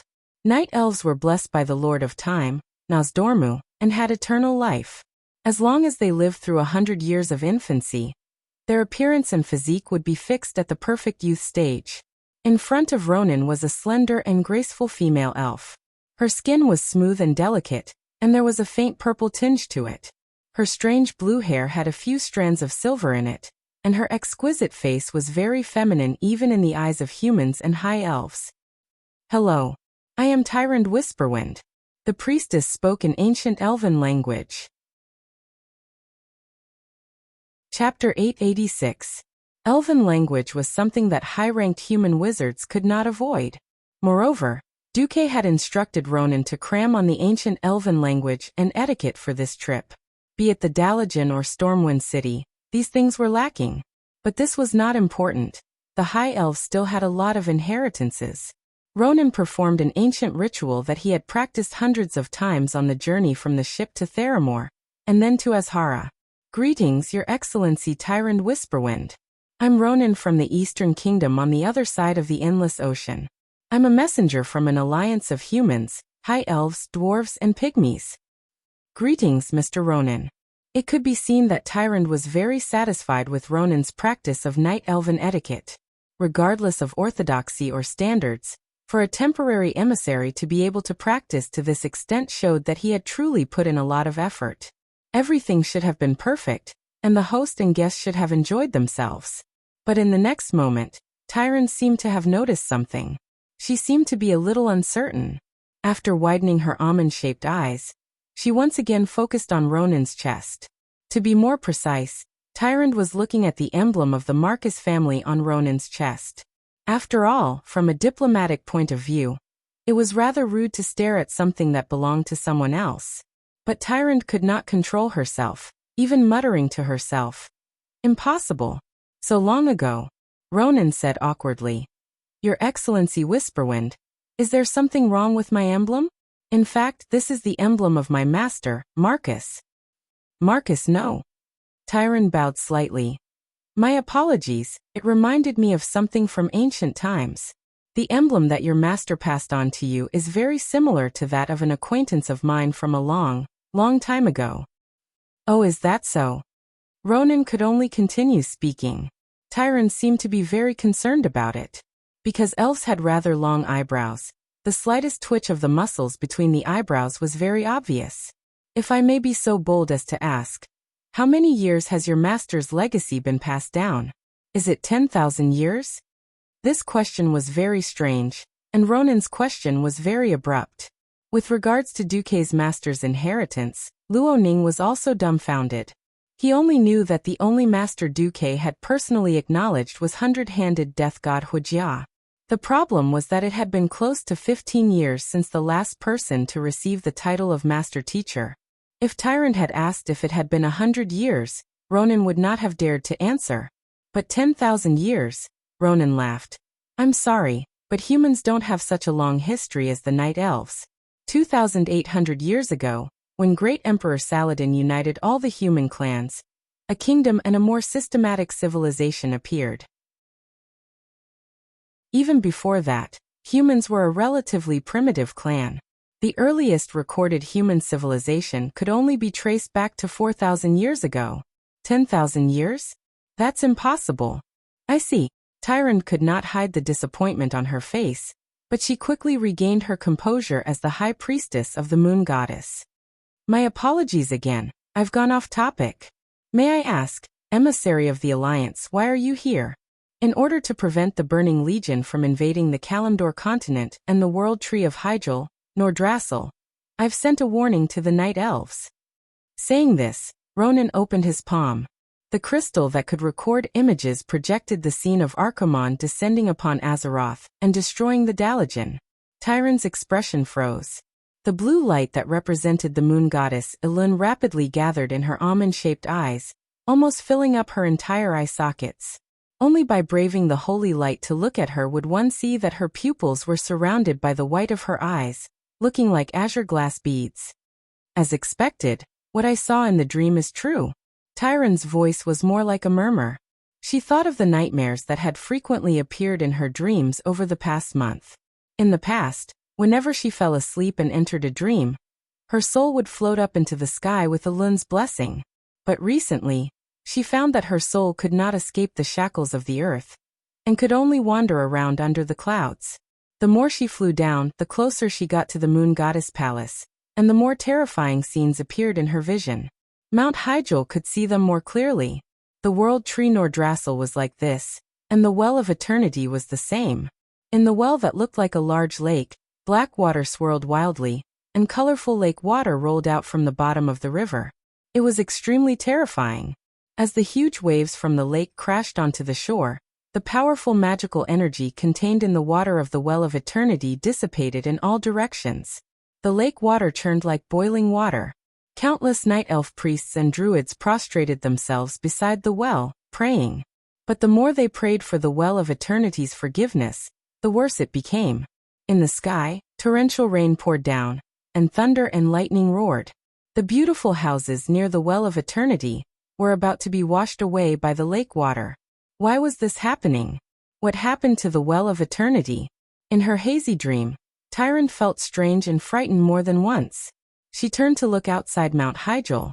The sky was already as dark as the night of Mount Hyjal. No, it was even darker. The thick, black hue only made Tyrant feel that something bad was about to happen. This was really abnormal, and there was definitely danger. What were the sentries in the clan doing? Her soul flew over the mountain path of Mount Hyjal, and she saw that the guards on the path were silent, unable to see her at all. Or was this just a simple dream of hers? She floated to the periphery of the buildings on the mountain top, and was about to go out and see what was going on. She had thought that she could easily pass through the magical barrier around the mountain top, but she encountered an obstacle. Someone had already cast a very complicated and powerful magical incantation around Mount Hyjal, blocking the extension of her senses and preventing her from exploring everything in the outside world. This made her feel like a baby bird waiting to be born in an egg, but she had no idea whether there was a ferocious predatory beast outside that wanted to smash and destroy her, or break the eggshell and drag her out to be devoured. This unknown terror made her very uneasy, but she could not pass through this mysterious and evil magic. Every time she tried, she would feel an unexpected pain. She could not cry out. This pain was not something that could be solved with a few screams. Every time the dream reached this point, all the images would disappear just like that. When she woke up, she found herself once again in the pure and flawless world of the Moon Maiden Temple. She was the high priestess of the moon goddess, as well as the leader of the entire night elf race. Even if she had an ominous premonition in her dreams, even though there was an ominous foreboding in the dream, She could not make any big moves with just this alone, until she saw Archimonde's image. Chapter 887. Tyrande let out a soft cry. The dream that had been broken countless times finally connected after seeing Archimonde's image. Tyrande's body shook violently as her mind went into a trance. Death. Violence. Flames. Destruction. The terror that was filled with brutality seemed to have transcended tens of thousands of years and traveled from the ancient time and space. This mysterious power seemed to want to tear her, who was in the dream, into countless pieces and then scatter them all over Mount Hyjal. Her soul felt like it was being torn apart. In this terrifying chaos, she seemed to hear a familiar voice. Tyrande, it's all right, wake up, Tyrande. You must fulfill your duty to protect the world. This was not the gentle female voice of the moon goddess Elune, nor was it the deep and gentle male voice of Cenarius. She vaguely recognized this young male voice. It was a voice that she subconsciously relied on, just like how a drowning person relied on a small piece of driftwood in the ocean. Tyrande felt that the goddess of fate was guiding her in the right direction. As time passed, or perhaps because of those few calls, the pain that the burning legion brought her in the dream eased a little. She felt exhausted. No, this was not the fatigue of the mortal body, this was the fatigue of the soul. It was as if her body wanted to continue drifting in the dream world, and her soul no longer needed to return to her body. But if she did so, she might lose her life, so she had to hold on. Slowly, she could feel her breathing. As the pain in her soul lessened, the voice of the moon goddess became clearer. She could faintly hear the prayers of the priestesses echoing in the temple all year round. Tyrande felt that she had returned to her physical state. Her soul felt like it was hurriedly passing through a layer of mist. The scene in front of her distorted, and her consciousness returned to her eyes. She immediately realized that from the moment she saw Archimonde's image, to the fusion of the dream buried in her heart, to the moment she almost lost her balance and fell, to the moment the guards behind her rushed over anxiously, two of them wanting to help her up, and the other two glaring at Ronan, so many things had happened in just a second. Wait. It has nothing to do with the emissary. Tyrande hurriedly stopped the guards from acting rudely. Lady Whisperwind. One of the priestesses nervously asked. Tyrande waved her hand.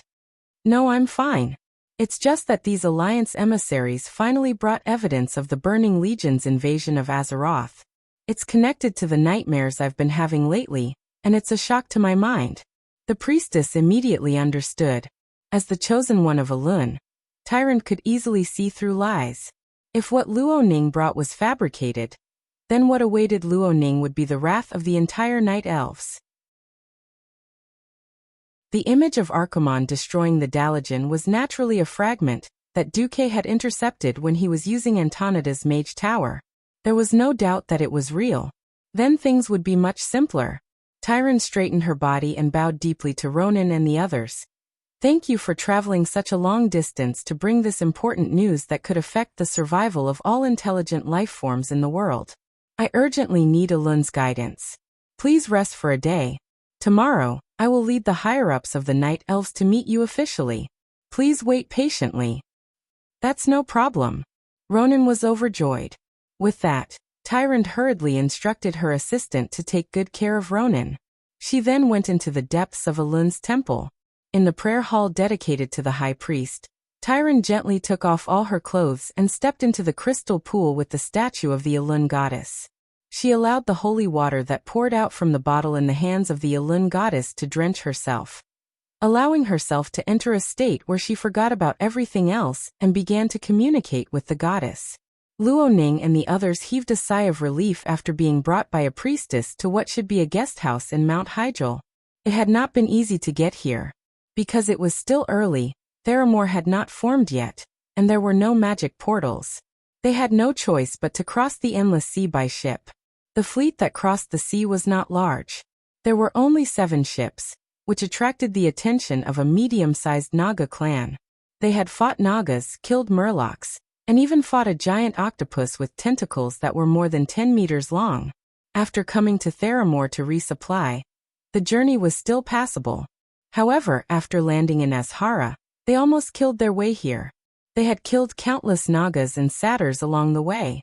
After entering Grey Valley from the west of Azhara, they were ambushed by 200 night elves. Fortunately, they could barely speak the night elven language, so they escaped. One had to know that Luo Ning's group didn't anticipate the power of the first arrow at all. Although it was a warning arrow, they did not react in fear until Luo Ning's magic shield was destroyed. Fortunately, it was a false alarm. In the guest house that was filled with purple and green colors, Luo Ning stared at the green outside the window from the balcony on the second floor. He could not help but say, "How peaceful. I hope this peace can last forever." Unfortunately, we are here to report bad news. Lilith raised her head slightly and immediately lowered her head to her work. She was using the special juice for rangers to maintain her bowstring. Not far away, Riadaline was doing the same.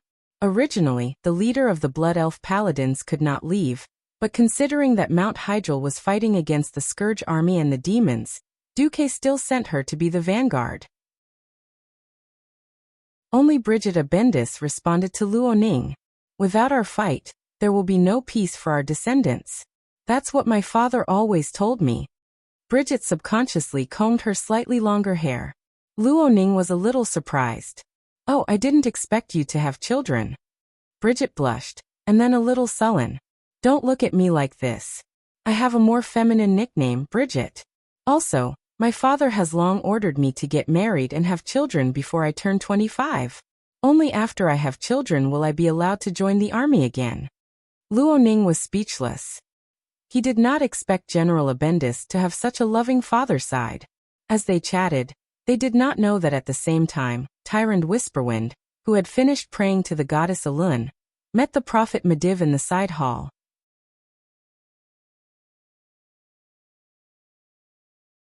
Chapter 888. The Mediv, who had lost almost all of his power and could only be a prophet, had once thought about how to convince a leader who had guarded his own world for nearly 10,000 years. It wasn't an easy task. Unlike Quell the Loss in the past, the High Elves could still barely interact with human society. The Night Elves were completely isolated, and the ecological cycle of the entire society was a complete closed loop. They didn't need to communicate with the outside world. They didn't need to buy anything from the outside world. What they needed was the most natural ecological cycle in the forest. They rejected any new civilization. Even if a tree was chopped down to build a house, it had to be planted immediately. So when Mediv saw Tyrant humbly asking about Archimonde's direction and military strength, Mediv heaved a sigh of relief. This is the cycle of 10,000 years. The Burning Legion's target is the Well of Eternity. That's for sure. With the dragon aspect busy, the Night Elves alone can't defend the Well of Eternity. We need to ally with the Horde and Alliance. Alright, next up was the story of an agility-based hero and an intelligence-type hero having a war of words. Round 1. No, I feel that the Night Elves have been preparing for this battle since 9,000 years ago. We can definitely deal with the Burning Legion, Tyron said. Since you're confident, why don't you add 2 more layers of insurance? Tyron used proposition, and Mediv used an even more incisive great proposition. Tyron lost. Round 2. It's not a good idea to increase our military strength. It might cause chaos. The Night Elves, Beastmen, and humans fight differently. It doesn't matter. Everywhere else is protected by the spell formation in the mountain range. There's only one way to Mount Shanger, and it can be guarded by beastmen or humans. We can whittle down the Burning Legion's military strength. Tyrant used great proposition, and Mediv used counter-argument. Tyrant lost again. Round 3. Tyrant was a little weak. I don't think the humans and beastmen can stop Archimonde, Mediv said. Do the Night Elves have the confidence to deal with Archimonde alone? Tyrant used concentrate to defend herself, while Mediv used provoke. Tyrant was defeated again. According to what you said, you were once possessed by Sargeras, and that's why these disasters started. I would like to ask, on what basis should we believe a prophet who was once possessed by the Demon King? In the 4th round, Tyrant finally managed to hurt Mediv a little with Paradox. However, this was only the final radiance of a setting sun. That's all in the past. The heroes of the Alliance helped me redeem myself. Medivh knew that Tyrant had been beaten black and blue in the War of Words. He immediately activated Memory Kill. I still remember. In the ancient war, it was the 5 dragon aspects who fought with all their might to destroy the demons that were as numerous as the stars in the sky. Tyrant's stamina bar, which was the stamina she had accumulated during the Battle of Words, was instantly emptied. Alright, in the half-hour meeting, Tyrant, the agile hero, was defeated time and time again in the War of Words. Finally, she made up her mind to prepare for war, and accepted Medivh's suggestion. It was definitely not an easy task to fight against the Burning Legion. After sending off Medivh, Tyrant's first thought was to wake up her childhood friend, the Archdruid Malfurion Stormrage. Under the guidance of the druid's patron, the demigod Cenarius, the respectable Malfurion Stormrage had been protecting the Night Elves from the invasion of the demons for tens of thousands of years.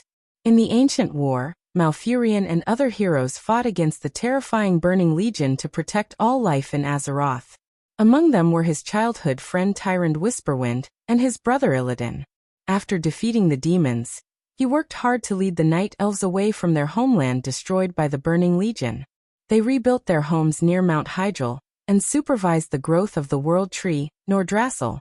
The dragon aspect, Isra, connected Nordrassil to the Emerald Dream. It was a reflection of Azeroth that was free of war and unaffected by mortals. He allowed all druids, including Malfurion, to enter this country. Malfurion and the other druids had explored this dream for thousands of years. Sigh, it's time to wake him and the other druids up. If possible, Tyrant did not want to face Malfurion directly, because it would cause awkwardness. How should she describe her relationship with Malfurion? They were more than friends, but not lovers.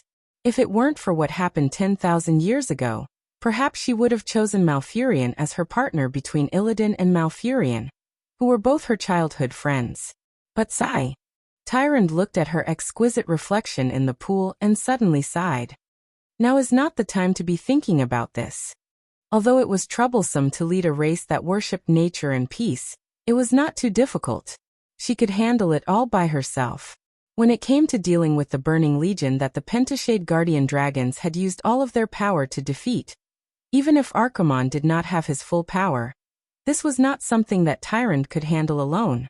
Melland. Tyrant's voice traveled through space and reached the outside of the reception hall. Soon a high-ranked priestess with a purple ponytail appeared at the door. Is it you who summoned me? High Priestess. Summon the sentries. I'm going to wake Malfurion tonight. As one of Tyrant's confidants, Melland immediately understood the importance of the situation. This high-ranked priestess with 2 special purple lines drawn from the corners of her eyes and cheeks immediately bowed and retreated. The next moment, a short melody sounded in the church. Only the guards of the Moon Church understood the meaning behind it. The night deepened. When the new moon rose, Melland had already gathered a group of 500 church guards and was waiting for Tyrant at the entrance of the church. Tyrant was very satisfied. When she appeared at the entrance, she was also dressed in military attire, looking even more valiant and heroic. The exquisite moon-white armor was full of curved silver carvings. This was not just for the sake of beauty. If one looked closely, they would find that each carving was actually constructed from the image of a crescent moon. These crescent moons of various sizes contain the mysterious power of the goddess of the moon, Elun. As Tyrant stepped onto the steps leading to the hall, she could clearly feel the faint moonlight being absorbed by the mysterious runes on her armor. This was the power of the goddess of the moon. Let's go.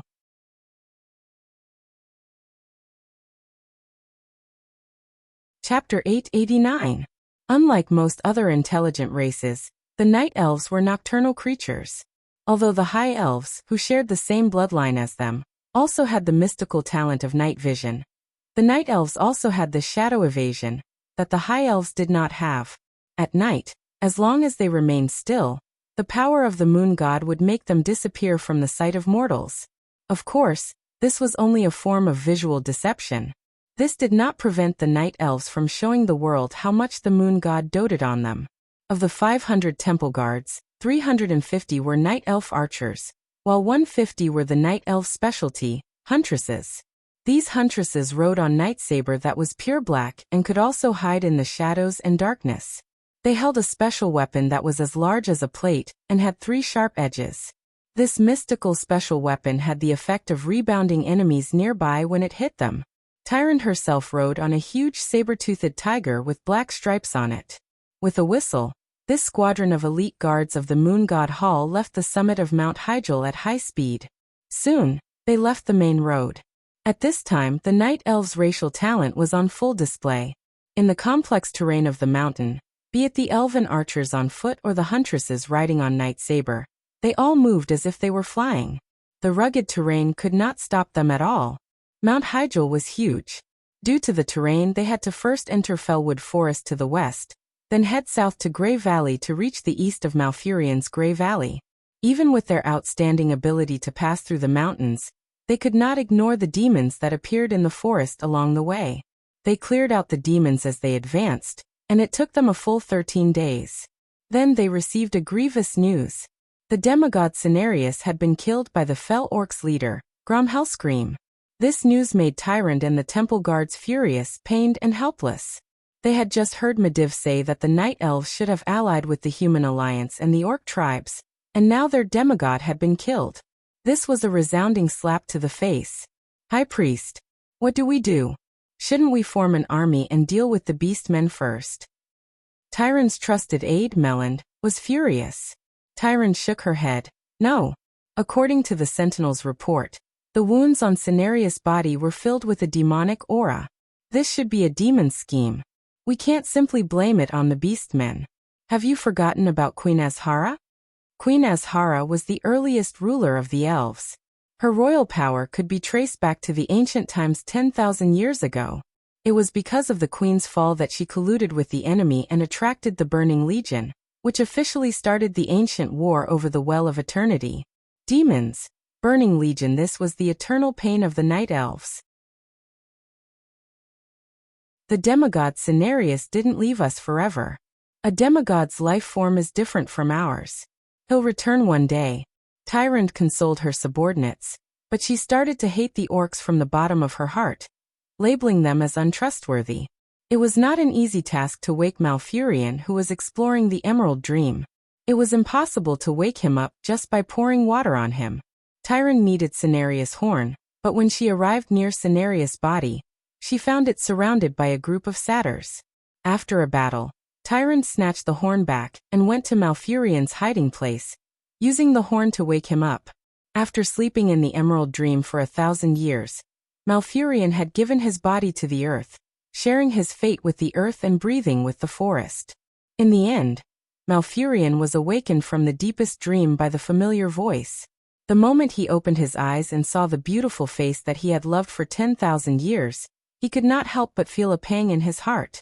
If not for the accident that had occurred in that battle 10,000 years ago, perhaps he and Tyrande would have fallen in love with each other. Here, he wanted to express the love in his heart, but he had no choice but to suppress his emotions. There were many temple guards watching from the side. He knew that Tyrande did not like to show her feelings in front of outsiders. Before they knew it, the sun had risen. A glaring yet comforting heat suddenly appeared in front of them. This reddish heat warmed Malfurion's body inside and out, reminding him of his childhood. Back then, he had been constantly learning to grow in the world. Together with his brother Illidan unknowingly, they had fallen in love with the same person. Unfortunately, that was a distant memory. Malfurion sat up, lowered his head and said in a low voice, "Wake me up. Is there an emergency?" Tyrande was relieved that Malfurion was not overly agitated. She replied in a delicate and elegant voice with a hint of divinity, "The Burning Legion has arrived again." With Tyrande's brief explanation, Malfurion understood what had happened and his responsibilities. "Then we need to wake up more druids. Unfortunately, they are sleeping in the underground caves." Just as Tyrande was about to wake up more druids with Malfurion as planned, there was a sudden commotion outside. Enemy. Tyrande and Malfurion gripped their weapons at almost the same time. At this time, Melland came in. "There's a very powerful human mage outside who wants to see Lord Whisperwind. He claims to be the commander of the Alliance from the Eastern Kingdoms on the other side of the sea, Duke Marcus." He's alone? Malfurion was a little surprised. Yes, perhaps he has absolute confidence in his own strength. After a pause, Melland emphasized. He doesn't have it. There's a family crest on his chest that's similar to Ronan's, but even more exquisite. Tyrande felt her heart skip a beat. She looked at Malfurion and said, "Let him in." Duque walked in with light footsteps. The Night Elves were a very important part of the Alliance. Although every kingdom in the Alliance had their own problems, the Night Elves' problem was more important. After dealing with Grom Hellscream, Duque flew towards the place where Malfurion had woken up in his memory. However, he didn't expect that with Ronan at the front line and Medivh informing him, the first thing he saw the most beautiful Night Elf Tyrande would be her nocking an arrow and pointing it at him. She questioned him sternly. "You're a Night Elf?" "You." "Yes." "Who?"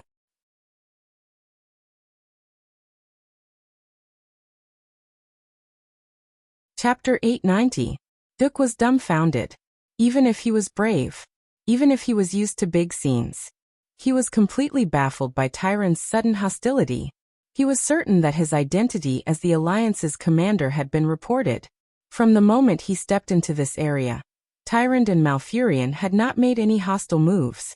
It was only when Tyrande saw his appearance that she suddenly felt enmity towards him. This meant that he was the one to blame. Moreover, Tyrande's hostility caused a chain reaction. Malfurion and Tyrande's personal guards around him immediately started fighting each other with their swords. Being pointed at by an archdruid wielding a nature magic staff and hundreds of arrows, Duque could not remain calm. Duque believed in Brother Spring's revival, but that depended on who he was facing. In the face of the Beastmen, before Sal started to become a shaman like in history, even if Duque was hacked to death 100 times, he would still dare to shout, "I'll resurrect on the spot for you to see."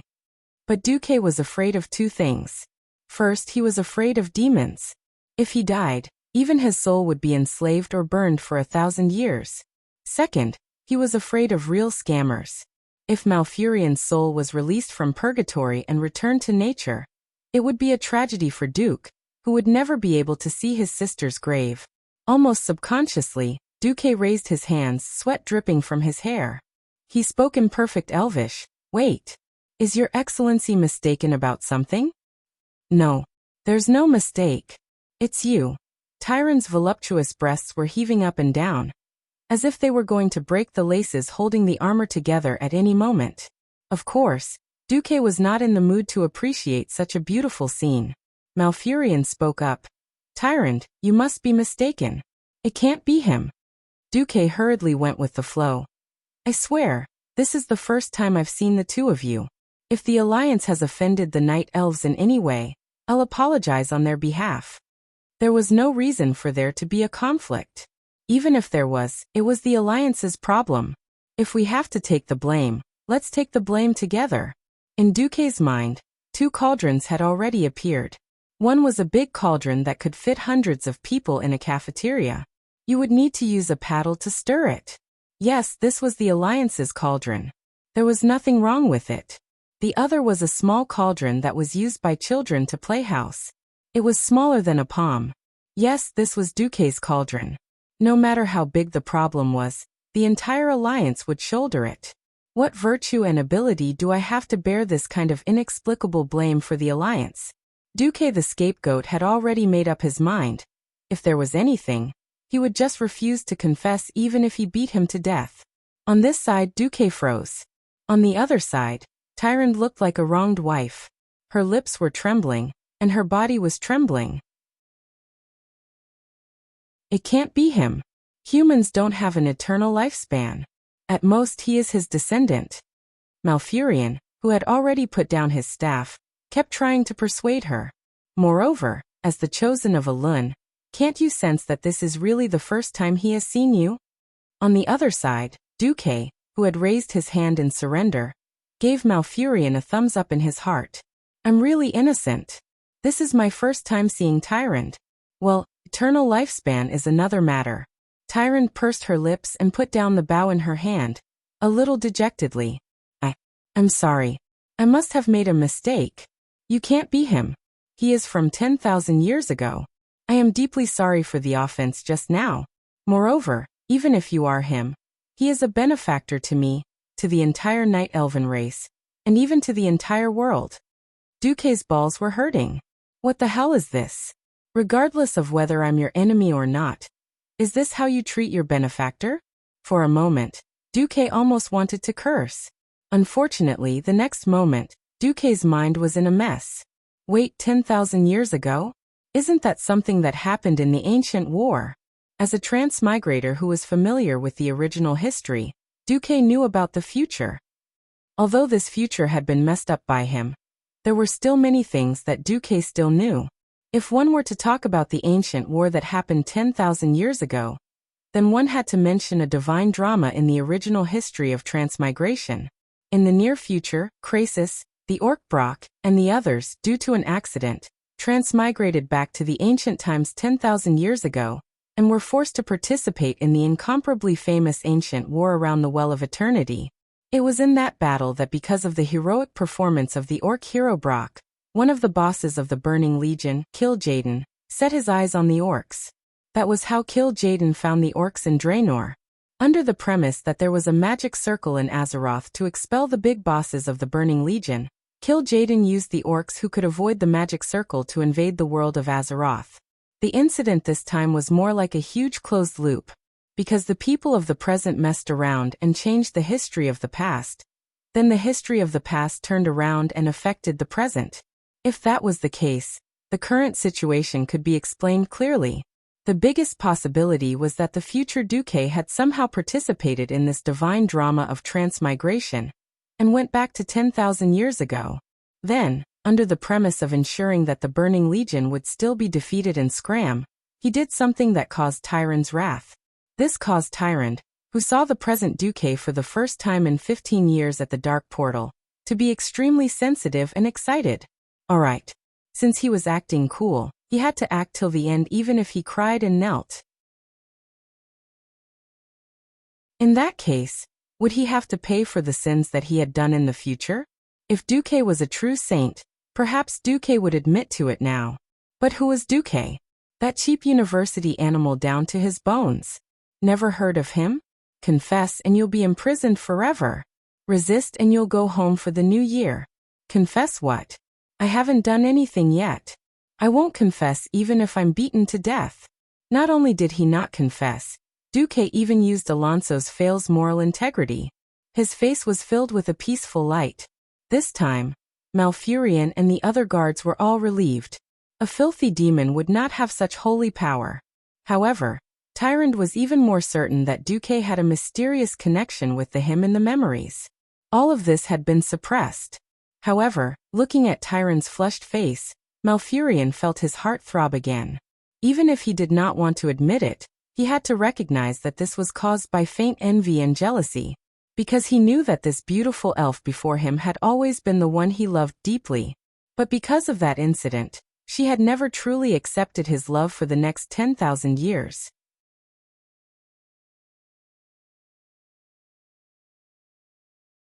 Chapter 891. As Tyrant's assistant, Melland had always been the most loyal to her boss. But at this moment, she was also dumbfounded.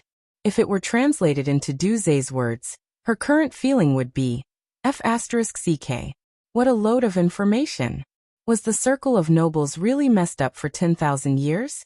Wasn't that so? In the thousands of years before the War of the Ancients, outsiders believed that Tyrant would definitely choose one of the Stormrage brothers. Who knew that after the War of the Ancients, whether it was Tyrant or the Stormrage brothers, that matter was taboo and refused to talk about it. After that, Tyrant started to distance herself from the two brothers. After all, the two of them didn't need to report to enter the Moon Maiden Temple. In any case, Melland's expression was written all over her face. I'm also helpless. However, there seemed to be new developments in this love triangle that had been going on for 10,000 years. Could it be that the one rumored to have ruined their relationship was the ancestor of this seemingly powerful alliance commander? Night elves were a very closed-off society. Although there were more than 1 million night elves after 10,000 years, what kind of gossip hadn't spread? It wasn't just Melland. Even the seemingly loyal temple guards secretly pricked up their ears. Their gossipy souls were raging. Tyron's almond-shaped eyes swept the surroundings. Immediately, every archer and huntress lowered their gazes, not daring to meet her eyes. Tyron bowed deeply. "My apologies, Sir Marcus.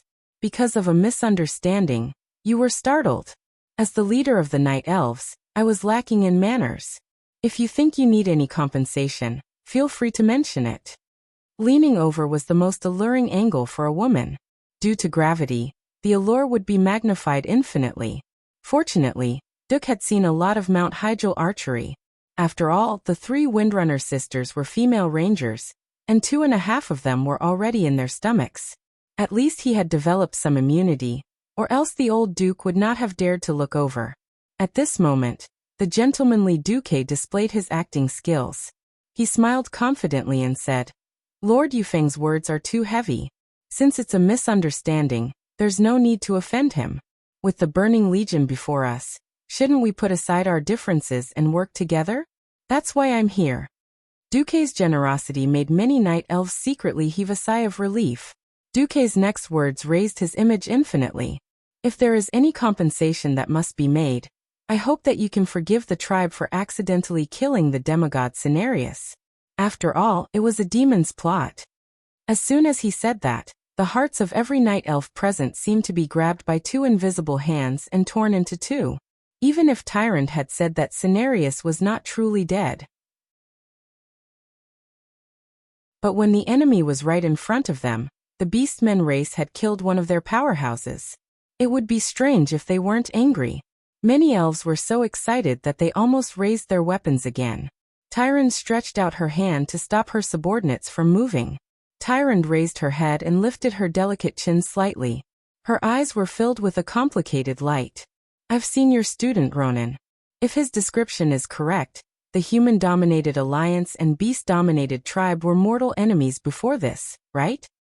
"That's right," Duque admitted frankly. "Ever since the Dark Portal opened 15 years ago, the tribe invaded the southernmost eastern kingdom, Stormwind, which is also my homeland. The alliance and the tribe have never truly reconciled. Under the brutal Beastmen's campaign of burning villages and massacring cities, no less than 5 million human compatriots had died at the hands of the Beastmen. It's not an exaggeration to say that the alliance and the tribe have a blood feud." Then Duke changed the topic. "In fact, from the past until now, there have been 4 great chiefs in the tribe. The first 3, Blackhand or Grim, and Nazul, all died in front of me. Even if I wasn't the mastermind, they all died because of me. If not for the solemn atmosphere, some of the Night Elf beauties might have burst out laughing. This scene was too strange and out of place. A leader of the alliance who killed 3 chiefs, and had a blood feud with them was actually pleading for the enemy? However, Tyrande and Malfurion couldn't help but puff out their chests and suck in their stomachs in awe. They were waiting for Duque's answer. It might sound contradictory, doesn't it? But be it the alliance or the tribe, no matter which side wins in the end, it's just a change in the ruling race of planet Azeroth. But if the Burning Legion wins, then planet Azeroth will be completely destroyed. Duque's words were sonorous and resolute. This was the relationship between a small contradiction and the biggest contradiction. In the face of a planet's survival, the deaths of millions of people in the past 15 years were just a small contradiction not worth mentioning. What was the big picture? This was the big picture. Duque's words made Tyrande feel ashamed. Just 2 weeks ago, she had been delusional enough to think that she could fight against the Burning Legion led by the Archerons alone. Compared to Duque's resolution to join forces with his mortal enemy for the big picture, her previous thoughts were so insignificant. At this moment, Malfurion placed a hand on the triple-carved pauldrons on Tyrande's left shoulder and said in a low voice, "Even humans have such resolution. We Night Elves can't be too petty. Moreover, after the last battle, we've spent 9,000 years and still haven't completely healed the damage to the earth." The damage to the earth. This was the greatest pain in the hearts of the Night Elves who mainly believed in the teachings of the Druids. Tyrande nodded hard and strode towards Duque with her head held high. She extended her hand. "I heard that you humans treat handshakes as a symbol of friendship and unity. In that case, I think that in this huge crisis, we Night Elves, the Alliance, and even the tribe should work together. Yes. Duque shook Tyron's hand firmly. This was a historic handshake. In the eyes of future historians, this was also a handshake that signaled the Night Elves joining the Alliance. With the foundation set, everything else was easy to discuss. Yes, I haven't asked. Marcus, why are you here this time? Don't be so formal. Call me Duque, I'll get used to it. My surname is actually Du, not Ma. Then Duque. Duque roughly explained the situation of the Burning Legion that he knew, and finally pointed out his goal. You're saying that the Death Knight Arthas, the strongest lackey of the Calamity army who killed his father, destroyed 4 kingdoms and half of Lordaeron, came to Kalimdor alone.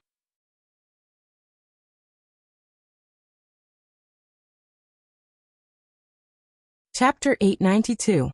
One who was unaccountably solicitous was hiding evil intentions. Now that he had matured, Duque understood better what was needed for diplomacy between countries and factions. Before he'd transmigrated, Premier Zhou had proposed a very good idea. Seeking common ground while reserving differences. With this principle in mind, with the same enemy and goals that could be reconciled, the Night Elves joining the Alliance was a matter of course. Now that Duque had mentioned killing Arthas, Tyrant and Malfurion didn't feel anything at first. However, when Duque said that we have evidence that Arthas is using the skull of Gul'dan, one of the culprits of the first and second Dark Portal, to pollute and destroy Fellwood Forest, the 2 Night Elves couldn't sit still anymore. No one was more worried about the situation in the forest than the Night Elves. On their way here, Tyrant had already ordered her sentries to kill many satyrs, but the demons seemed endless. If not for the imminent invasion of the Burning Legion, Tyrant would have definitely turned back to Mount Hyjal and sent her troops to wipe out the entire Fellwood Forest.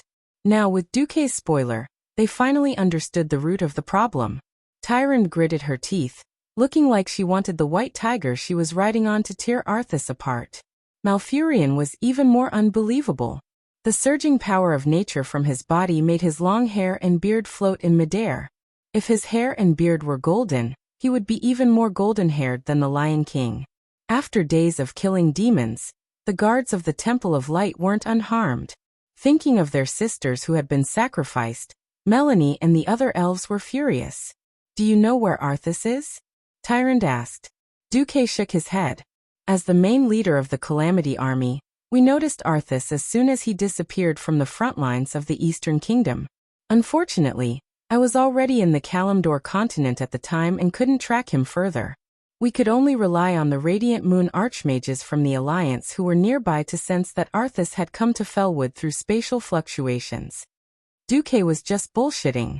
He was relying on his knowledge of the plot and guessing. What if Arthas didn't appear?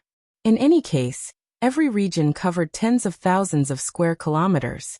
It wasn't his fault that he couldn't find such a large place. What if he found it? That would be fun.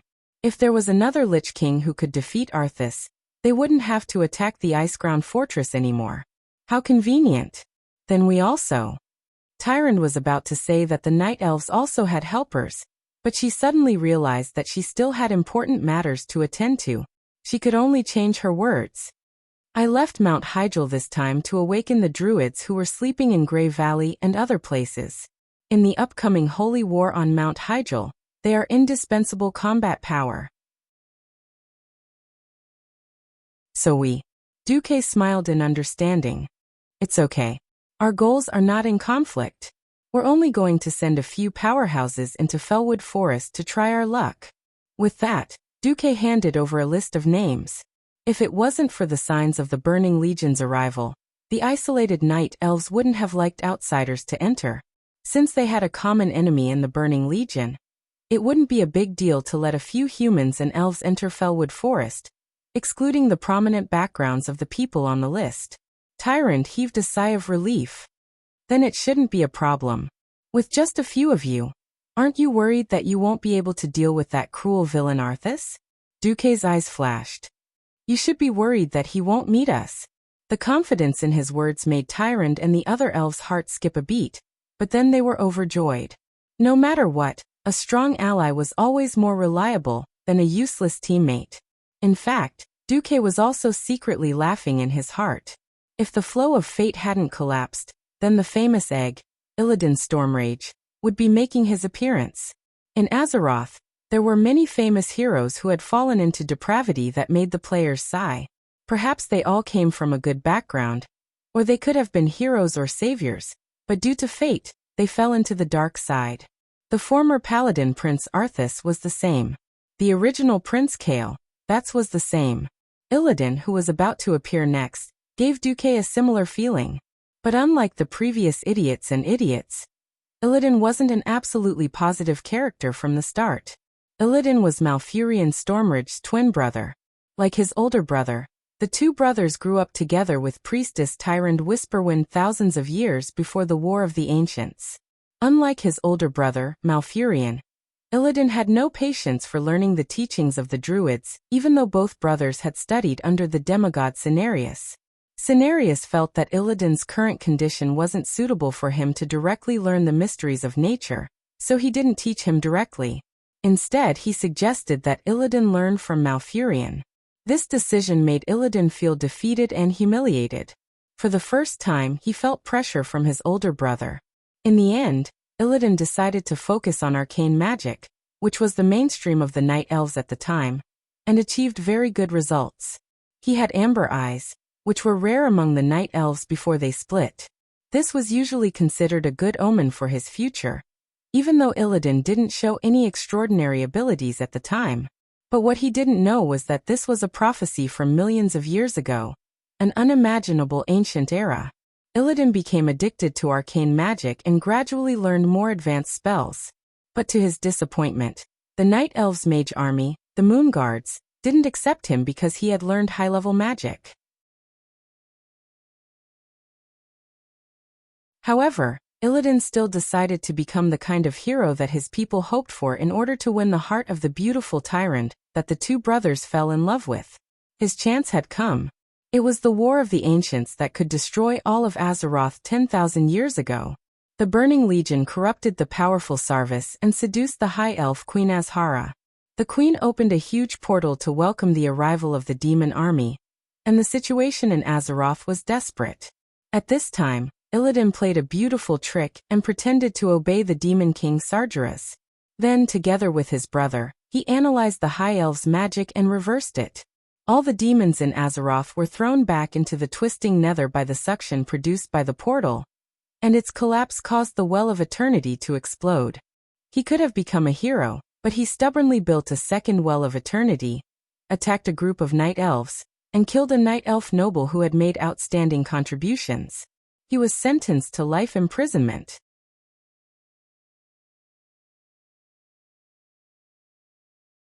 Chapter 893. If it was a human, even if you were young, anyone would die after a few decades of life imprisonment.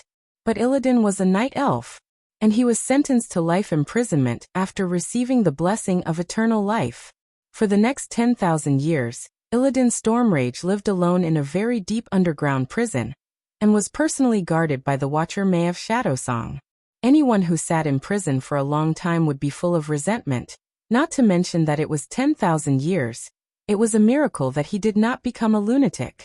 Anyway, Duque did not understand why the original Tyrande would think that a few thousand years of living together could make up for the resentment of 10,000 years of imprisonment, and was actually stupid enough to let Illidan out. Since Duque could not change the fact that Illidan had been imprisoned for 10,000 years and his mentality was extremely twisted, then Duque did not plan to stop this from happening. After all, Illidan's so-called fall had little to do with the Alliance. Moreover, most of Illidan's actions were chasing after the Scourge army, and then the Burning Legion. He seemed to have even dug up the ancestral graves of the Draenei, but what did this have to do with the current alliance? Moreover, since ancient times, the ones who killed the most people in history were traitors. Illidan was very active in killing the Burning Legion. He was even more aggressive than the Vanguard. Didn't they see that in the end, due to the trend of the times, even the Alliance accepted warlocks who used demonic powers, Death Knights, and demon hunters? If Duke killed Illidan before he could master his demonic powers and become a demon hunter, Tyrande and Malfurion would not be able to do anything about it. The loss of a demon hunter in the future would be enough to make Duke's head hurt. Moreover, if Illidan did not become dark, how would Duke have the chance to go to the Black Temple to farm twin blades of Azeroth? Thinking back to when the pure and innocent Duke was the leader, he had a lucky hand. This twin blades of Azeroth, commonly known as the egg knife, was so common that all thieves and warriors in the team had one. In the end, no one wanted it, and even a mage like him had one. Afterwards, Duke would go to Ironforge, the place with the most players. Whenever he saw a poor thief, he would go up to them and place the godly weapon in the trade window. The titanium alloy dog eyes of those poor black thieves of dazzling flower. Bah, bitch. You're a mage, yet you're trying to steal a thief's equipment. He could still remember the scolding in the local channel. And then after Duke typed, the whole world went dead silent. That's how popular my team is. Even mages could pick up an egg blade to play with. If you want an egg cleaver and are skilled enough, PM me. In the next instant, Duke's private chat was flooded with messages. Under the temptation of the divine artifact, even the main thieves of the Deadwater Guild, the archenemy of the Duke Guild, came to lick their boots. That was awesome. Cough cough. You've gone off topic. In any case, Duke had basically achieved his goal of coming here this time, which was to make himself known. Then Tyrant asked, I wonder how many troops the Alliance can send to resist the Burning Legion? Duke raised his hands and put up 10 fingers. I heard that the mountain path up Mount Hyjal is narrow, so I only plan to send 50,000 mechanized mountain divisions to help defend the mountain. Also, 80,000 troops will cut off the Archeron's retreat after they enter Mount Hyjal to prevent more demons from the Burning Legion from coming up the mountain. Tyron nodded. She was very satisfied with this number. Although she didn't understand what mechanized mountain divisions were, 130,000 troops was exactly what the Night Elves wanted. An immortal race was most likely not a race with strong fertility. The Night Elves did have millions of people, but they were spread across many regions. From the Feathermoon Fortress on Sodder Island in the southwest of the continent, to the vast Grey Valley, Fellwood Forest, Mount Hyjal, and Teldrassil Island across the sea. Even though the Night Elves were said to be all soldiers, the number of elites that could actually gather on Mount Hyjal was only about 300,000. After all, it was the famous Burning Legion. It would be great if the Alliance and the Horde could share the losses. Then Duke, Elun told me that the Burning Legion's vanguard will land in Azhara in about a week. I hope to see the Alliance's army then. Duke bowed. In fact, our troops have already started to land in Azhara. We will be the first and second line of defense to stop the Burning Legion. Duke's words surprised Tyrande, but she was immediately delighted. She had been a little worried that she wouldn't be able to wake up all the sleeping druids before the Burning Legion arrived. Now that the Alliance was so loyal to them, this was definitely a huge advantage for the Night Elves. Tyrande bowed deeply this time. Then I will thank the Alliance on behalf of the people of this world. After meeting Tyrande, Duke directly teleported to the beach in the Azhara region. There was naturally someone there to set up a teleportation circle for Duke. Coming out of the teleportation circle, Duke couldn't help but let out a long sigh of relief. Fortunately, the world barrier of this world was still very strong against demons. Most demons that were Lord level or above could not teleport from one corner of Azeroth to another. Otherwise, the Alliance and the Horde would be done for. Just wait for death. Looking west from the broken beach of Azhara, Storm Bay was an extremely busy scene. From afar, if you said that it was the famous Normandy landing in World War II on Earth, Duke would even believe it. The effect of Duke's early arrival in Azeroth and the explosion of black technology was fully displayed at this moment. There were countless giant steel warships. From afar, countless chimneys were emitting black smoke. Up close, it was easy to see that almost every warship was a giant steel beast made from thick iron sheets and large rivets the size of a fist. From the huge black holes at the back of the ships, strange rectangular boats were pulled out and quickly rushed onto the beach. One after another, heavy steam tanks followed the road that the mages had reinforced with sand to stone, and drove onto the beach, entering the main road from Azhara to Grey Valley. In the ruins of Edras near the main road, Small teams of Alliance professionals could be seen everywhere. With the help of the beginner Dalajan mages, they cleared out the vengeful spirits in the ruins, the surrounding Naga, and all kinds of messy low-level demons, paving the way for the army to advance. Suddenly a voice came. "Yo, Duque, I thought you were obsessed with the Night Elf High Priest and refused to come back." Duque bared his teeth. There weren't many people who could mock him so unscrupulously. It was a pity that Cervantes was one of the few who could do so.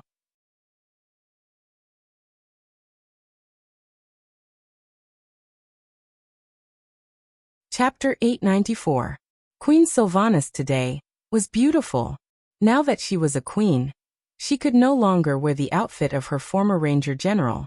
Of course, the general equipment was not changed, but the originally low-key green jungle equipment was all replaced with the gorgeous gold jewelry of the High Elves' aristocratic style. At first glance, Duque thought he was looking at the supermodels in Victoria's Secret before he transmigrated. Looking at the two long legs, as well as the exposed hemispheres and slender waist, please forgive the shameless Duke for swallowing his saliva. Of course, if one thought that the shiny silver crescent longbow in Queen Sylvanas' hand was some kind of decoration or a sex toy, it would be a big mistake. Taking a demon's head from 1,000 meters away was as easy as taking something out of one's pocket.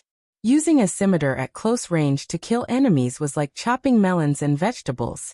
Sometimes one's aura rose along with one's status and identity. She had not been a queen for long, but her heroic and noble aura made people feel a sense of majesty from a few meters away. If Duque was not a Grand Duke and the commander of the Alliance, he would not be able to suppress this fierce girl. Since they had kissed and hugged each other, Duke naturally wouldn't mind going up and getting intimate with the woman in his pot. If there wasn't another person around. Duque was a little annoyed, because Jaina was there too. Although she was still wearing the same battle mage equipment, the changes were still obvious.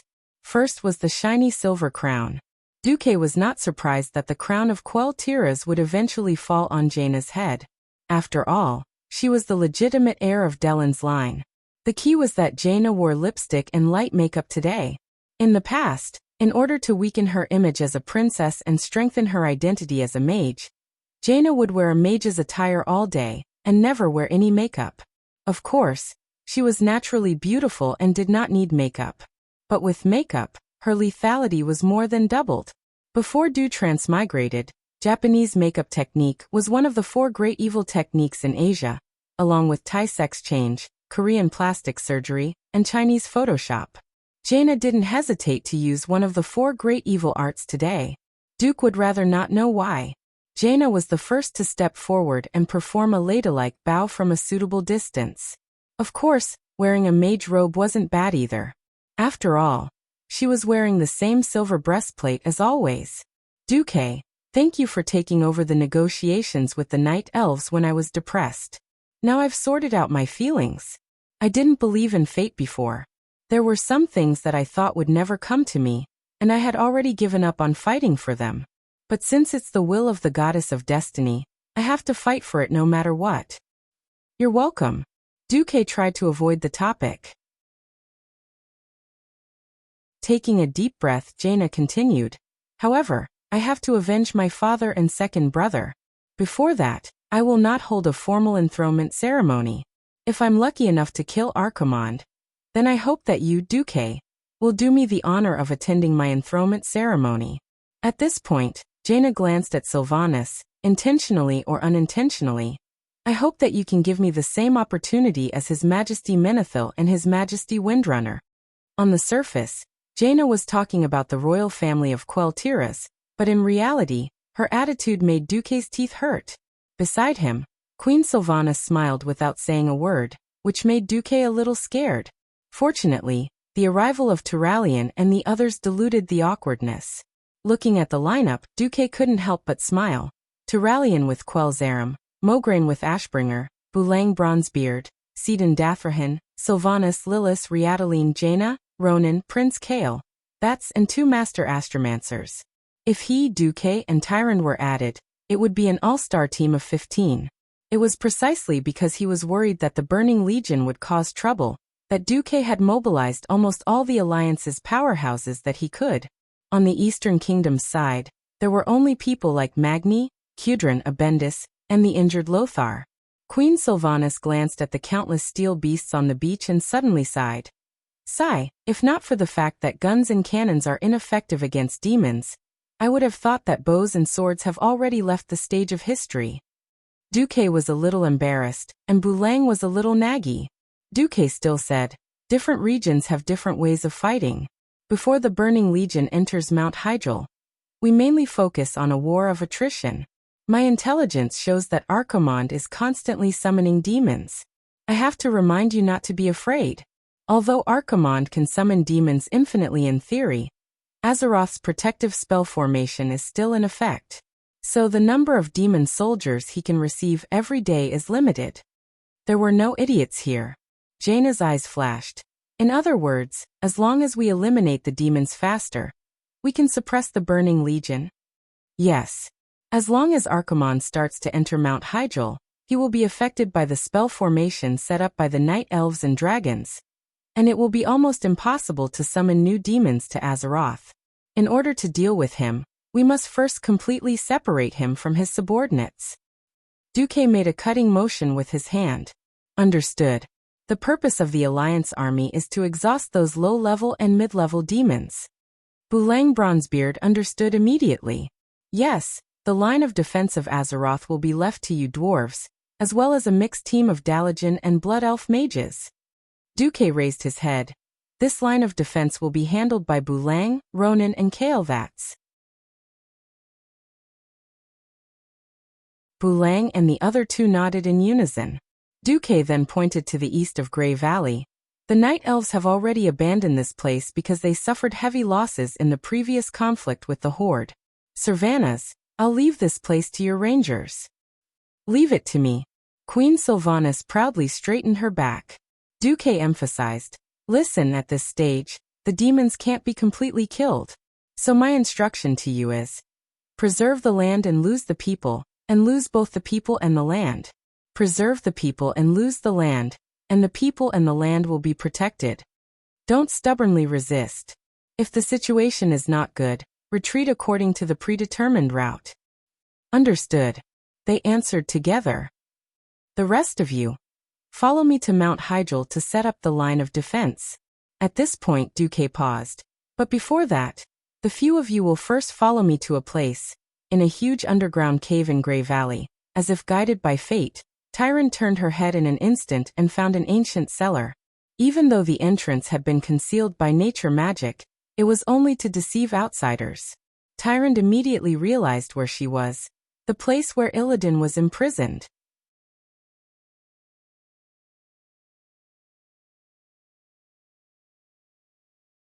Chapter 895. How could Malfurion not know what Tyrande was thinking? He objected almost immediately. No, this is not suitable. Tyrande. Illidan. But before he could finish, Tyrande interrupted him. We need a true powerhouse. Normal attacks can't hurt Archimonde at all.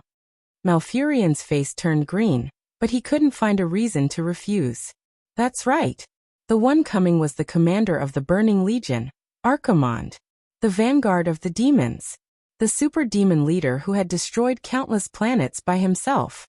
He wasn't naive enough to think that Archimonde, one of the 3 leaders of the Burning Legion, could be killed by sheer numbers. If it was possible, there wouldn't be the terrifying legend of Archimonde beating the world. But the Night Elves didn't have many powerhouses who had entered the realm of heroes, so they could all be killed with a single slap. Malfurion was suddenly a little envious of the alliance. Just looking at that Duke Marcus, although he didn't make a move and was even showing weakness, Malfurion and Tyrande could faintly feel that if he made a move, apart from the 2 of them, none of the Night Elves present would be able to survive. In ancient times, when the Night Elves and High Elves were still one family, super powerful mages like Duque who had the power to destroy an entire city were not uncommon. Savi's was like that, and so was Queen Azhara. But the strong wouldn't find weak teammates to help. From the list of people that Duque had voluntarily provided to kill Arthas, it was easy to deduce that the alliance definitely had many top powerhouses. Malfurion still wanted to object. Tyrande, have you forgotten? How did Illidan end up in prison? Besides, after 10,000 years of imprisonment, we still don't know how he is now. If Malfurion wasn't Illidan's big brother, he might even say something like, "You released another demon to deal with one demon." Of course, this was impossible. After all, it was Illidan who had made a huge mistake, and Malfurion had single-handedly protected him. But 10,000 years had passed, and perhaps the little bit of affection from back then had long been worn away by endless loneliness and torture, turning into hatred. Tyrande hesitated as well. However, any intelligent creature would be easily swayed by emotions. Even though they hadn't seen each other for 10,000 years, Tyrande still made up her mind to release Illidan when she thought of the three of them living in harmony 10,000 years ago. After all, blood was thicker than water. Under Tyrande's insistence, Malfurion had no intention of remonstrating. However, when she reached the cage, Tyrande received a firm rejection. The guard replied, "Illidan's Stormrage is the most unforgivable of sinners. If Malfurion and you hadn't protected Illidan back then, he should have received the cruelest death sentence a long time ago." These guards were all diehard fans of Warden Maev's Shadowsong. It just so happened that Maeve had temporarily left to provide support due to another prison being attacked by demons. Tyrande was furious. "I, the High Priest of the Moon Goddess, Tyrande Whisperwind, am the true leader of the Night Elves. I order you to open the prison and release Illidan's Stormrage. Forgive me for not being able to comply," the leader of the guards replied. However, the words of one of the guards behind her completely ignited Tyrande's anger. This sentence was spoken in the ancient language of the High Elves. Of course, the words were even more vicious and bitter. Elegantly translated, this sentence was, "You still pretended to be so holy after coming back from the demons. Now you finally can't help but want to take your lover back?" This was no longer a matter of being overwhelmed by anger. After Queen Azhara's group of High Elves fell, and were cast into the deep sea, the Night Elves experienced two more upheavals before they formed the religious kingdom of Elun that was centered around nature. The first time was when the remnants of the High Elves led by Dethrima were exiled, and renamed the High Elves. The second time was when the Druids, with Malfurion as the core, announced their neutrality and gave up their political rights. However, they formed the Cenarian Circle, an interracial organization that worshipped nature. Thus Tyrande, who originally wouldn't start a massacre, gave the order, "Kill. Kill until blood flowed like a river. Kill until heads rolled." Finally, she even had her subordinates carve the reason for the massacre on the wall as an explanation to Maev's Shadowsong. In a sense, it was also to help Illidan, who was about to be released. Was there really nothing wrong with being imprisoned for 10,000 years by a guard who hated him? Who would believe that? When he opened the prison door and saw Illidan's Stormrage, who was bare-chested and muscular but had his eyes covered, Malfurion still felt that something was wrong. His little brother was too calm. The saying that love begets hate, and hate begets love wasn't without reason. Only when one cared would there be emotional fluctuations. If a few of their own died, they might not be able to take it. But if 10,000 ants died in a faraway land, who would feel anything? The moment Malfurion saw Illidan, he felt that something was wrong. However, Tyrande, who he loved deeply, had advocated for Illidan, so he could only silently watch as Tyrande told him about the Burning Legion. The leader of the Burning Legion, Archimonde, is about to destroy Mount Hyjal, the World Tree, and devour the Well of Eternity. Illidan, our people need your strength to once again resist the Burning Legion. Tyrande spoke passionately, but Malfurion's heart sank. If Duque was here, he would definitely scoff. However, this couldn't be blamed on Tyrande. All priests were extremely devout idealists. This was the complete opposite of a materialist like Duque, who had been educated by the Celestial Empire. However, idealists had a very magical ability. They would believe in things that others wouldn't. For example, Tyrande actually believed that Illidan was still thinking about their 10,000 years of love, and wasn't affected by the recent 10,000 years of suffering. That was why even though Duque knew that Tyrande wanted to save Illidan, he definitely wouldn't get involved. Firstly, this was the internal affairs of the Night Elves. Secondly, he was afraid that if he saw Tyrande acting so emotionally, he wouldn't be able to help but slap her a few times. Tyrant, you can bathe in moonlight every night. Have you ever experienced the feeling of complete darkness? Tyrant's persuasion stopped abruptly. Tyrant, have you tried to contact Elin? You can't communicate with any living beings, and you can only spend a month in silence? Illidan.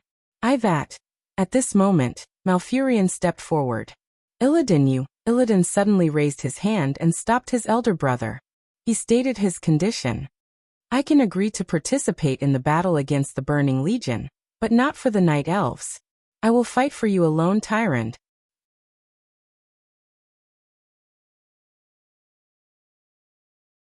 Chapter 896. A knight who protected the princess. That sounded good, didn't it? Unfortunately, Tyrant was destined to be unable to return this feeling. In the world of love, she had already sentenced Illidan to death. Illidan, who had rebelled, could not become the partner of someone who believed in nature and the way of Elun. Biting her lower lip, Tyrant's breathing quickened. She knew that as long as she gave a hint, a powerful hero would become a fighting force for the Night Elves. Could she do it? Malfurion, who also adored her, was watching from the side. She could only remain silent. Silence was her answer. She hoped to have Illidan as a fighting force, but she did not want to make any promises on personal matters. Illidan smiled. He stretched his muscles, and then walked to the room that stored his unique weapon not far away. He took out the famous Azanatha's dual blades from the future. There were two of these green crescent-shaped double-headed blades. Although their shapes were special, they were classified as one-handed swords. This set of legendary weapons originally belonged to the Burning Legion's Eridar Apocalypse Guard officer, Azanoth. Before the cataclysm of the ancient war, Azanoth was killed by an egg. Illidan stole Azanatha's weapons. 10,000 years later, Illidan could use them even better than the old owner of the blades. His greatest characteristic was his insane attack speed. When he activated the special effect of his greatsword, he was like a tornado. Even a thumb-thick piece of sashimi or an egg could be evenly sliced into hundreds of pieces in just a second. Not to mention the enemy. Holding a pair of dual blades of Azanoth was like automatically learning lying corpse swordsmanship. With a gust of wind, all the enemies were lying on the ground. Regardless of whether Malfurion thought it was cool or not, if Duque was here, Illidan's action of crossing the blades behind his back would be super cool. Alright. What do you want me to do? I heard that the Burning Legion's vanguard is using a magic weapon called Gul'dan's Skull to pollute the Fellwood Forest. Malfurion and I are going to awaken more sleeping druids. Can I trouble you to purify the Fellwood Forest first? No problem. And so, Illidan led more than 100 archers and huntresses to the Fellwood Forest. The air of freedom didn't taste all that good, because what was echoing in the air above Fellwood Forest was a scent that he was incomparably familiar with 10,000 years ago, the scent of demons. The night elves around him could not understand Illidan's thoughts. They were simply following Tyrant's orders and following Illidan. Weak, too weak, Illidan muttered to himself. Sir, what are you talking about? I'm talking about me, but I'm also talking about you guys. Ah! The huntress leader's face immediately turned red, and she raised the spinning blade in her hand. I've been trained for 2,000 years, she babbled on and on, but Illidan wasn't listening. His thoughts had already returned to the ancient war 10,000 years ago. It was an era where demons danced wildly, and it was also an era where experts came forth in large numbers. The sky was filled with powerful dragons, but even the dragons that covered the sky were unable to resist the terrifying attack of the Burning Legion. As the ancient war gradually became more and more intense, the anger of the Burning Legion almost drove people to desperation. Even today, the new generation of night elves regarded the flying dragons as the most powerful existence, but they still continued to fall from the sky like dumplings. In that battle, Illidan desperately tried to stop the army that attacked Fort Raven. He constantly used mana burn, a terrifying skill that did not even let go of his allies. After burning all the mana in his body, those demons were just big targets. Illidan had always thought so. Compared to the efficiency of killing the enemy, The moon guards on his side were not worth mentioning after losing their mana, and even their lives. Unfortunately, because of his extreme fighting style, he was removed from the position of leader of the mage army. This blow made him even angrier. In the end, Illidan also left the Night Elven army, but he embarked on a completely different path from his brother. He thought that arcane magic could not gain an advantage in war, so he turned to trying to understand and control the power of demons. For this, Illidan chose the most direct method, pretending to join the Burning Legion. Sargeras was very satisfied with this. He personally injected a great amount of power into Illidan through the portal, but this also made Illidan realize a despairing fact. The army attacking Azeroth was just a drop in the ocean. In the countless broken worlds of the twisting nether, there were more hungry demon armies than there were stars in the sky, and they were even more incalculable.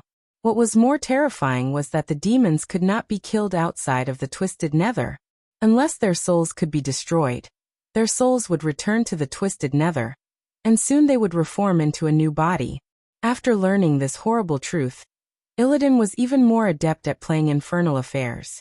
10,000 years of imprisonment had made Illidan extremely weak. An instinctive hunger kept tormenting him in his body.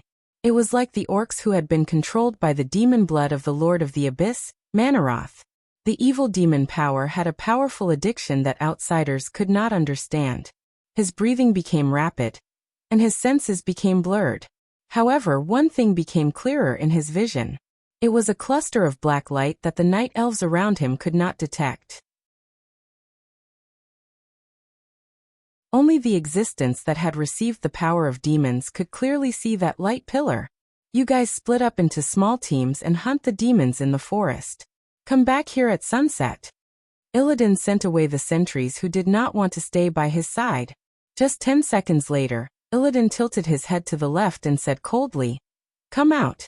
My eyes are blind, but the demon fire in my eye sockets allows me to see everything I should see." Yes. That was one of the consequences of playing infernal affairs 10,000 years ago. The Demon King, Sargeras, personally destroyed his eyes. After burning all the muscles in his eye sockets and even exposing part of his skull, what appeared in his eye sockets were two wisps of evil energy. The power of the same origin could not be hidden from each other. A pale-haired death knight wearing black skeleton heavy armor appeared from behind the tree. The giant rune sword in his hand was emitting an unparalleled evil aura. It made Illidan subconsciously raise the twin blades of Azeroth in his hand. "You." "Yes." "Who?" Illidan shouted. "Death Knight Arthas Menethil, the king of Lordaeron across the endless sea, the most loyal servant of the Lich King."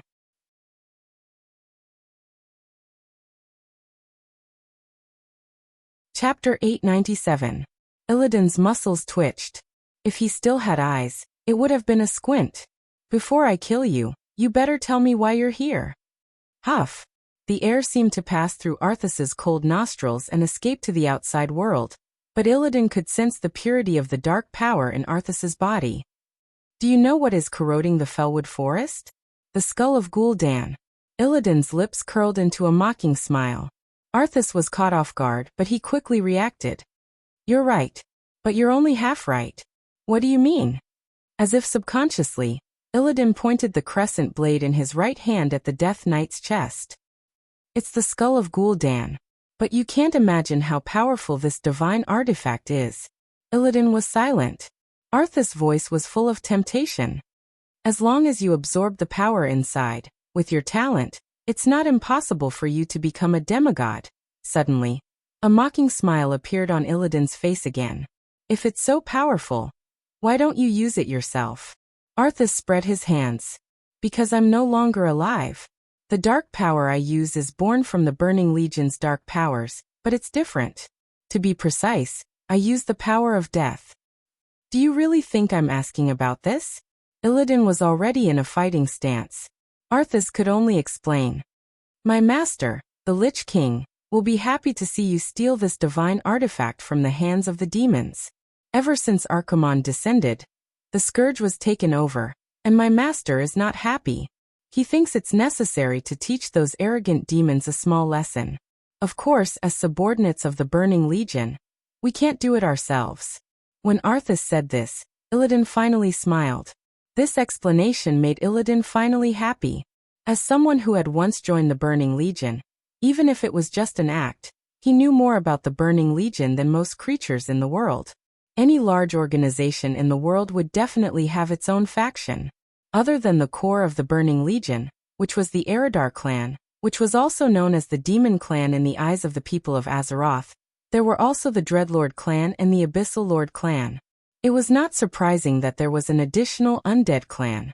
Although none of them were good people, when it came to sincere cooperation, it was really laughable. From Tyron's brief explanation, Illidan knew that the Scourge army had been fighting for their lives in Azeroth for more than 10 years. Then, as soon as the Archaerans arrived, they were taken advantage of.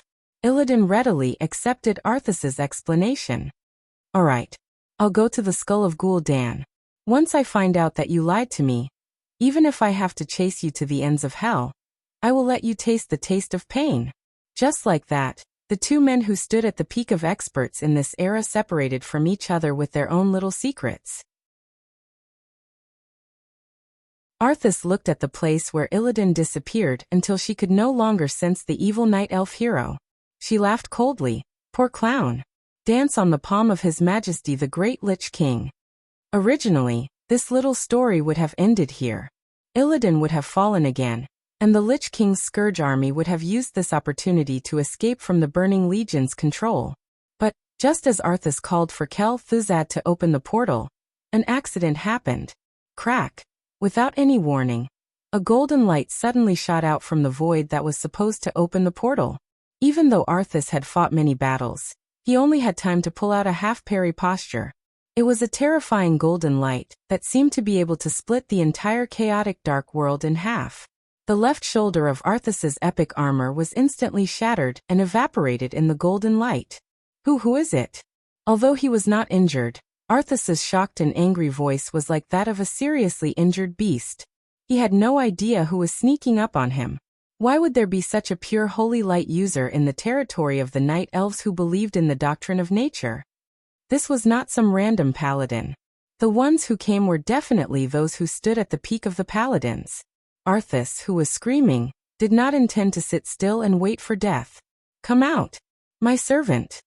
An evil black aura suddenly exploded from his body. It was like throwing a big bomb into a calm lake. The sudden burst of dark power summoned more than 100 elite skeleton monsters in one breath. Some were giant bears that had been dead for a long time, and some were half-rotten night saber. They all broke through the shackles of the soil from all corners of the forest, and crawled out to answer the call of their new master. However, it was useless. Another beam of golden light shot out from the void. It was different from the golden light just now. If the previous one was an invincible sword light, a sharpness that could cut through everything, then this one was a heavy hammer that could crush everything, a light that could purify the world. Arthas was incomparably shocked to find that the undead he had just summoned had actually turned into ashes in an instant. Around him, less than 10 centimeters above the ground, purple portals suddenly opened one by one in the air. What followed was a group of people that Arthas absolutely did not want to see. Alessandro? Are you here to avenge Tyreenus? Arthas bit his lip. You killed the king's father's unfilial son. You have no right to call your father and me by name. Mograine's face was ferocious, and he looked like a small sun burning with golden flames. Arthas, after you killed your father, have you ever regretted it? As if he was joking, but also as if he was talking about something extremely serious, Sidan Dathrahan, who was carrying a huge long-handled warhammer, stepped forward from the left of Arthas. Don't talk too much to this fallen. Destroying evil is the duty of us Holy Light Guardians. On Arthas' right, Tyrallion pointed the divine sword, Quell Zarim, at Arthas' neck. Just these 3 paladins alone were enough to make Arthas' scalp tingle. And that was not all.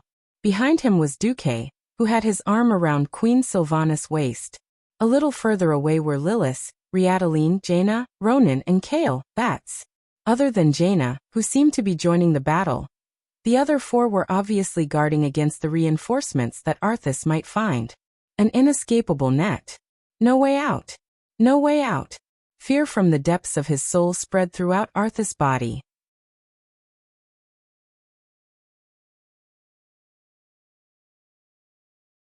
Chapter 898. How is this possible? Why would Duque and his strongest subordinate appear here? Isn't this a top-secret mission that His Majesty the Lich King personally gave me?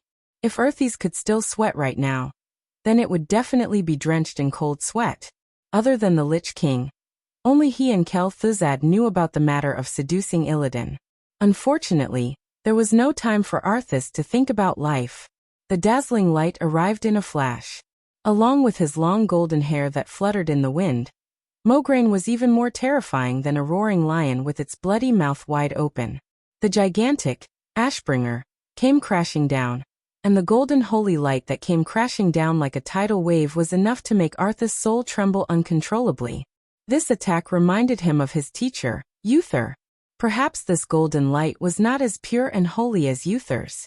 It was even mixed with anger that could be exploited in the eyes of a schemer. However, hatred of evil was also a powerful spiritual power. Under the extremely exaggerated enhancement of this divine artifact, there was a moment when Arthas felt that her power of darkness was as insignificant as a boat that was about to be engulfed by a monstrous wave. If Arthas was still the Arthas who had just killed his father, and had not yet completely fallen, he might have been defeated by this attack. Things were different now. He was not afraid of a mere Mograine. Invincible. The Death Knight called out to his beloved horse.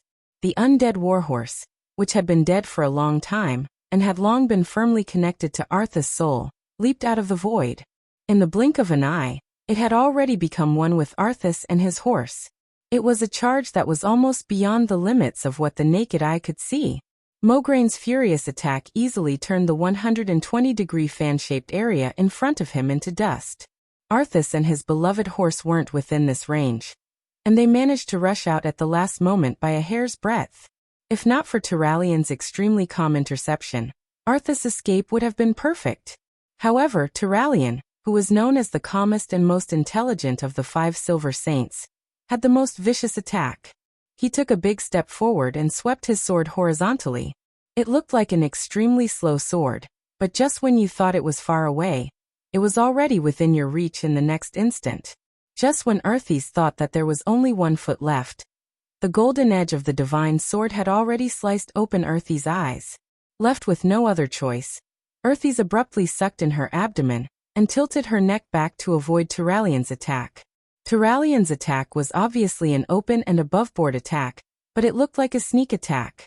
At this time, Sidan's holy warhammer arrived. Unlike her 2 rich companions who had divine artifacts, Sidan's warhammer was only of the epic grade. Of course, he did not dare to fight the famous Frostmourne head-on. However, as one of the 5 Silver Saints and the most skilled Holy Knight, he was the first Holy Knight to be able to use his hammer so skillfully. His steps were steady, and he always left some leeway in his advance and retreat. Then, the feeling that his hammer gave others was an embroidery needle. He was clearly aiming for Arthas' left shoulder, yet the hammer had landed squarely on the right side of her ribs. Arthas hurriedly adjusted the position of Frostmourne, but without even making contact, the huge hammer was easily swung away. By the time Arthas realized that this was an incomparably gorgeous feint, Mograine's next sword had already swept over with the Holy Knight's holy seal. Arthas croaked, "Despicable! Is this the way of justice of Holy Knights?" As soon as she finished speaking, the 3 holy light blasters immediately sprayed. Justice only exists between the people of conscience. Turalian was the most polite. Fallen one. Receiving the ultimate judgment is your only fate. Mograine fired directly. You want justice? I have the holy seal of justice here. Come take it. Sidan was as glib as ever. Beside him, Duque was also speechless. Was this idiot really stupid? Talking about justice with a bunch of people who were born as swindlers? A holy knight who could not use holy light to fool the enemy was not a good holy knight. Hadn't they heard of the story of the 5 kidney warriors and the goddess that could not be told? Not only were holy knights unkillable, if you really wanted to reason with them, you would not be able to deal with them. Perhaps this was why when Du dueled with a holy knight in the game, It would often turn into a bladder match, and whoever could hold in their urine the best would win. But in a war of attrition, Earthies with a normal brain knew that it was disadvantageous. The two holy light artifacts were a great threat to him. If it was a one-on-one, he was confident that he could win with the shameless trait of Frostmourne, but 1 against 2 was already a bit difficult. 1 against 3. Unless he opened up a gap in a short time, he would be exhausted to death. This was what Duque planned to do. After all, Earthies was not the Lich King who could beat up many strong people. So he knew that Earthies would definitely choose to break through. And the direction to break through was naturally Sidan Dathrahan. Among the 3 muscular men who were besieging the idiot, only he did not have an artifact. If he did not break through, who else would he break through? After hanging around in Azeroth for so long, Duque had figured out that the first prerequisite for the so-called hero domain was to become a professional who was proficient in the 3 major talents of the profession. For example, if a mage was not proficient in frost, fire, and arcane, they would be embarrassed to call themselves an archmage. As one of the 5 silver saints, Sidan of course liked to play with a 2-handed hammer. Like playing golf with a flyball, a downward swing would directly hit a zombie's head dozens of meters away. This was his favorite entertainment on the battlefield. But against Earthies, Sidan could not be too careful. In the face of the counterattack of Frostmourne, since he was holding a one-handed hammer in his right hand, Sidan's left hand was, of course, a shield. The epic shield that directly blocked was unsurprisingly destroyed by the rune greatsword. So what? Sidan had already predicted that the shield would explode. Even the direction of his arm to block was parallel to the magic sword. The moment the shield exploded, he directly diverted the force and dodged. Anyway, Mograine and Turalyon would be able to kill him in the next moment. What infuriated Earthies the most was that Sidan had brought more than a dozen epic-tier shields with him. He was constantly conjuring shields from his storage space. Even if one of them was destroyed, he would immediately replace it with another in the blink of an eye. One had to know that Earthies was almost taking the fierce attacks of the others. After dodging Mograine's slash with great difficulty, he had to take several attacks from Turalyon on unimportant parts before he found the opportunity to attack Sidan. Not to mention, he was also taking the surprise attacks of Sylvanas and the woman he once loved the most, Jaina.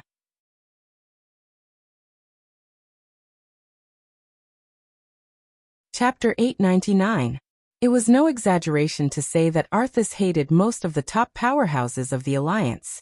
He killed his father, and caused the blood of Rotterdam, Dalagen, and Kuel Salis to flow for thousands of miles. Even if it was not a direct hatred, it was an indirect one. Hence, when Sylvanas drew her bow, she even bit her lips. Scarlet blood seeped from the corner of her mouth. Those who did not know better would think that she was injured. Injured? Yes. That was the psychological injury caused by the destruction of Queen She's favorite forest. Now any high elf, a blood elf, would want to tear Arthas into pieces and feed him to the dogs. Of course, to Arthas, there were so many people who hated him. The strength of the Calamity Army, the number of people who hated him was equivalent to the number of people who hated him. He massacred at least 2 to 3 million people in Rotterdam and other places, then dug up their ancestral graves and let countless skeletons dance on them. If this was not mockery, then what was? He was the main culprit, the main tank, who specialized in attracting aggro. He definitely had a stable hold on the aggro. What was interesting was that there was still one person in the world who could steadily attract the aggro of this main tank and boss. That person's name was naturally Duke Marcus. Arthas became powerful after the fall. Of course, it was because he was talented enough. The other main reason was that he was the one who had fallen, and not those idiotic bones that had lost their sense of self. Those things, even if they had strong attributes, could easily find their flaws and destroy them. Hence, his hatred for Duque had never disappeared. Previously, Duque had used Jaina's illusion to tease him in front of the Dalagen city, and asked his men to chop off one of his hands. Then Jaina personally came to beat him up. The humiliation of being defeated. The humiliation of having his wife stolen. Almost the moment Duque appeared, Arthas's entire soul was ignited. After coming to this world, Duque had learned many things. However, There was one thing that he definitely did not learn well, and that was the etiquette of the palace. Many times, when he needed to use it, he would pull it out of the system and record it into his mind, then delete it. Duque didn't know that there was an ironclad rule for rulers and leaders, even if they were walking on the road. Didn't you see in the news that whenever Chief Number 1 appeared on the stage, he would always be the first one to appear before the others? Just now, when he casually walked out of the portal, the other people who wanted to surround Arthas were fine, standing in their respective positions. But Duque came out with his arm around Queen Sylvia's waist. It wasn't a ball. It had nothing to do with etiquette.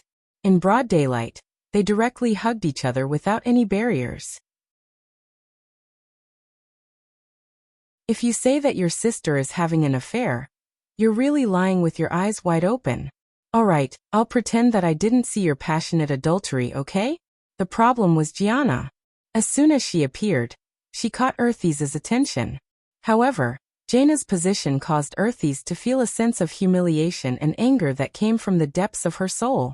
It was a position with a special meaning. Among the nobles, only those with the same status could stand side by side. Only the king or the queen could stand next to the king. Duque was a Grand Duke. According to the rules, he was not qualified to appear side by side with Servanas, even if he came out of the portal. If you, Duque, are the commander of the alliance, according to your military rank, you shouldn't be. Well, even if you're the husband of the queen of the Sindorii kingdom, you should still be half a step behind. Since ancient times, those who lived off women were looked down upon. The son-in-law of the Celestial Empire, the husband of the king of Azeroth, and so on, were all borrowed. They were used as mascots in important ceremonies, but usually they were trash. Why should Jaina, who wore the queen's crown, be half a step behind Duque on the left? She was further than the subjects, but closer than the queen. What position was that?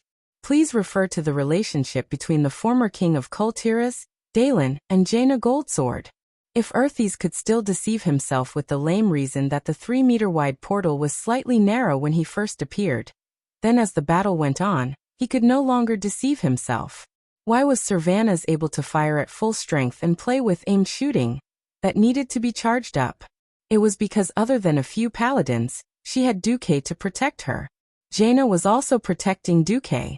Sometimes, she even intentionally or unintentionally blocked Earthes' death's grasp. Earthes always had a faint attachment to his childhood sweetheart. He even asked Kel Thuzad if there was a way to turn Jaina into an undead while preserving her beauty. There were many answers. Death Banshee or Corpse Maiden could do it. Finding a chance to make Jaina's soul fall. Then turning Jaina into the person of his dreams through an evil death ritual. Then he would rule Lordaeron forever. This was one of the few dreams that Earthes had other than licking the Lich King. Earthes had always been paying attention to Jaina. Many of the cult of the damned who were lurking among the humans kept leaking information to him. Ordinary believers were purely spiritual depravity. They did not have any evil power in their bodies, so the holy light could not detect them. He also knew that Jaina's engagement was broken off by Duque. This was undoubtedly a great humiliation to the female side. Earthes even felt that his chance had come. But now, everything was broken.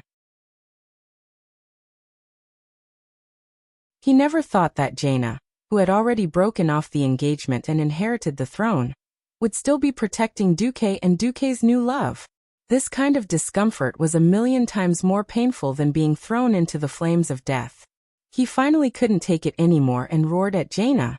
A Labelio. This sentence stunned almost everyone present. Then Jaina gritted her teeth and replied in an ancient language. Second Fool was unwilling to give up and asked again. In the end, Jaina added cruelly. Everyone felt as if someone had pressed Earthes' face against the ground and rubbed it 12 times. His entire person was gloomy, like a dog that had lost its life. Suddenly, the dark power in Second Fool's body exploded. He used almost 1/4 of the dark power in his body as a bomb, and sent everyone flying with a violent explosion. But it was only to make space. It was not to escape, nor to kill the enemy. In a sense, it was a waste of power. He was definitely the one who suffered a great loss. Everyone felt that something big had happened in the conversation just now because Earthes' face looked like he was about to collapse. Dan, who was the most nosy of them all, asked Mograine directly. What did His Majesty Proudmoore do just now? It feels more effective than us smashing Earthies 100 times. Mograine understood quite a bit, but he did not dare to say anything. Even if he understood, he would pretend not to. He stammered. It seems to be ancient Earthy.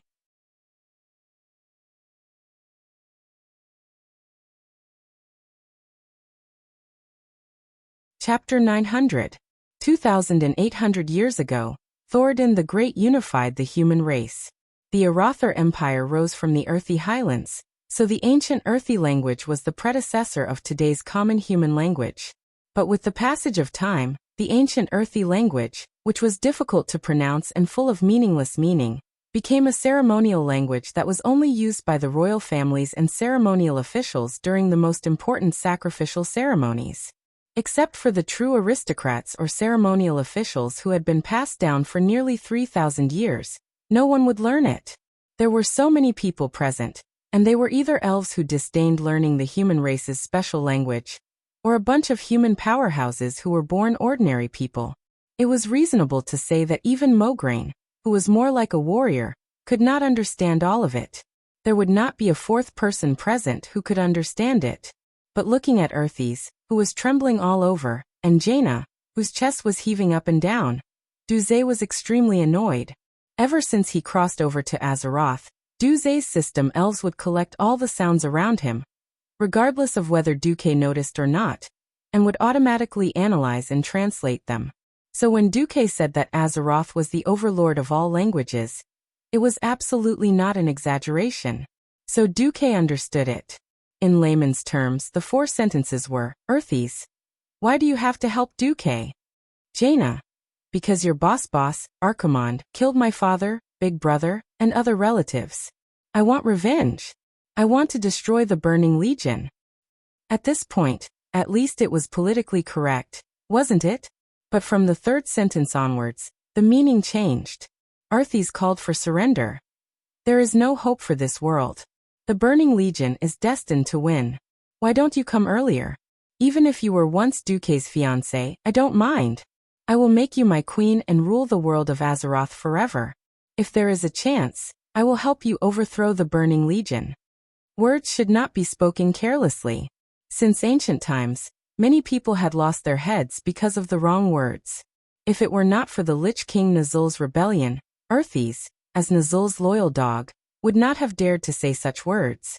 He thought that he had truly fallen and was ruthless, but his memories and once lost emotions still made him impulsive. As soon as he spoke the truth, he regretted it. If Jaina really gave in, he would feel that he had profited. Look, Duke and Servanas, that adulterous couple, are showing off their love. It blinded your eyes. Miss G, he doesn't love you at all. Why do you have to suffer with him? Why don't you come here and be a queen? Who knew that Jaina's ultimate weapon would descend without warning at this moment? The original text could no longer be examined. Anyway, the sentence that Duque's system elf translated for Duque was very old-fashioned. I'd rather be the concubine of a hero than the wife of a monster. It was no wonder that the noble Prince Arthas Menethil, the self-proclaimed king of Lordaeron, had suffered 100 million damage to his soul. Throw them out of the atmosphere and straight into space. Are there any? Jaina actually declared.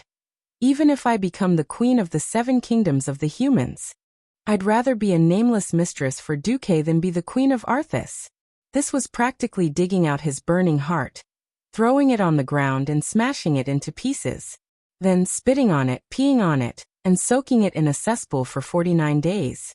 Finally, pulling it out and parading it on the streets for the world to know. Saying it was an insult was overestimating the word insult.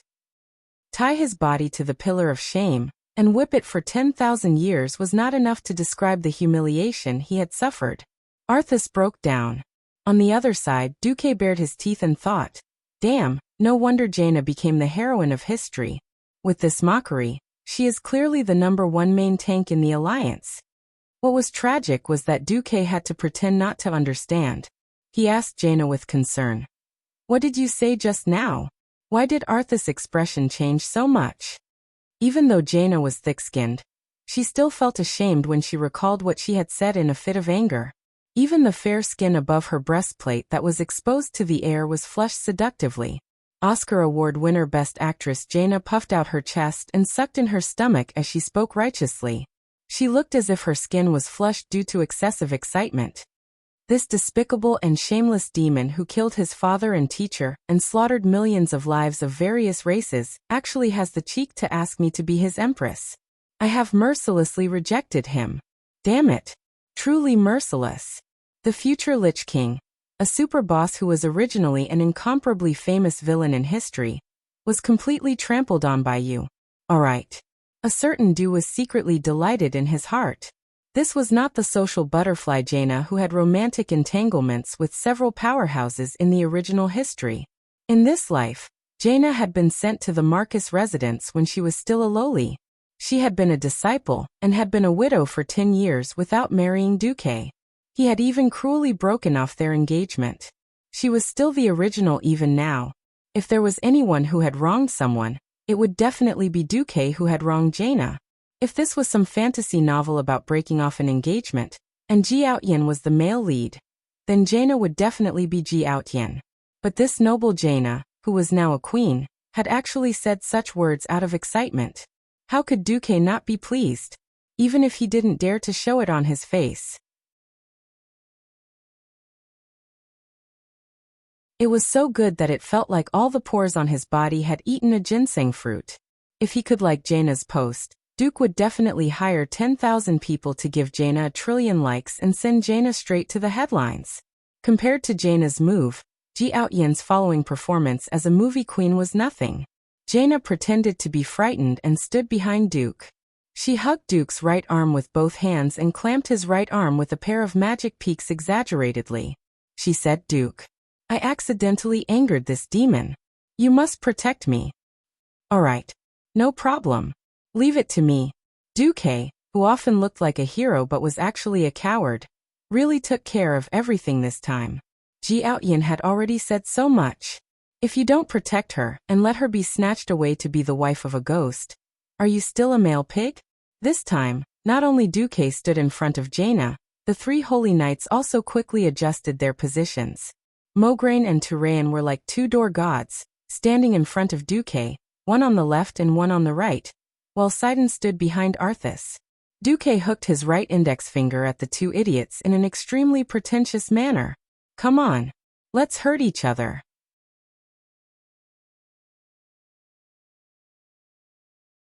Chapter 901. Mutual damage. My *SS.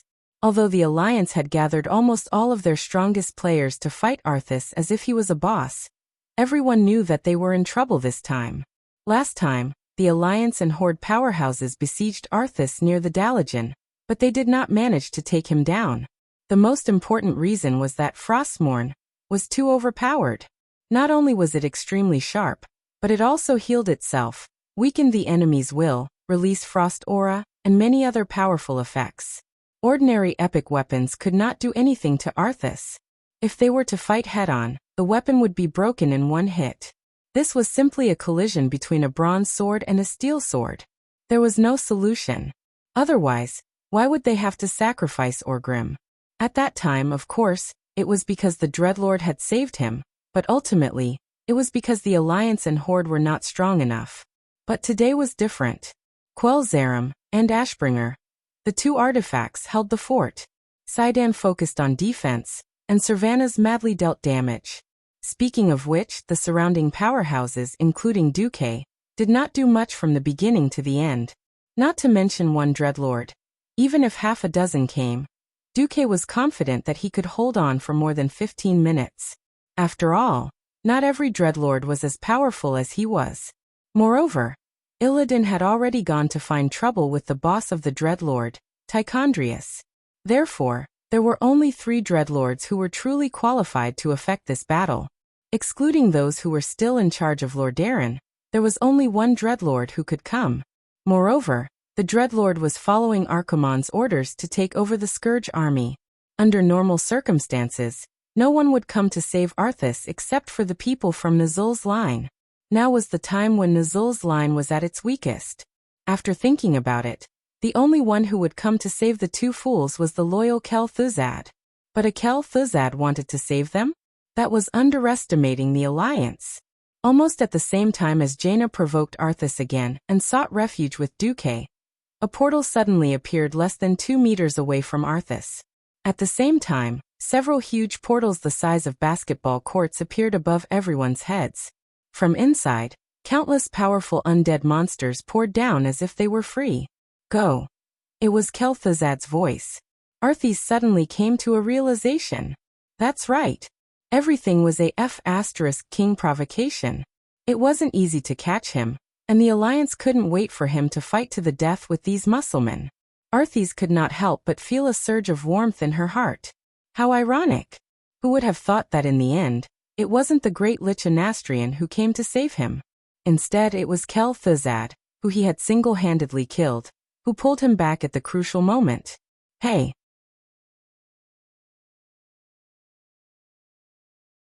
I didn't waste half of the Sunwell's power to resurrect you in vain.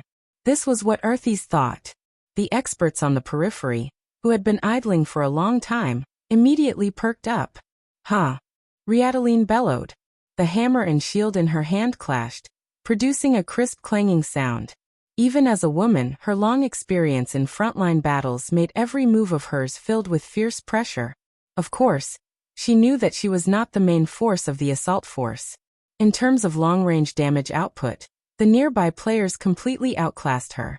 Originally, Lilith pulling the bowstring 4 times in a second and firing 3 times each time was already very crazy.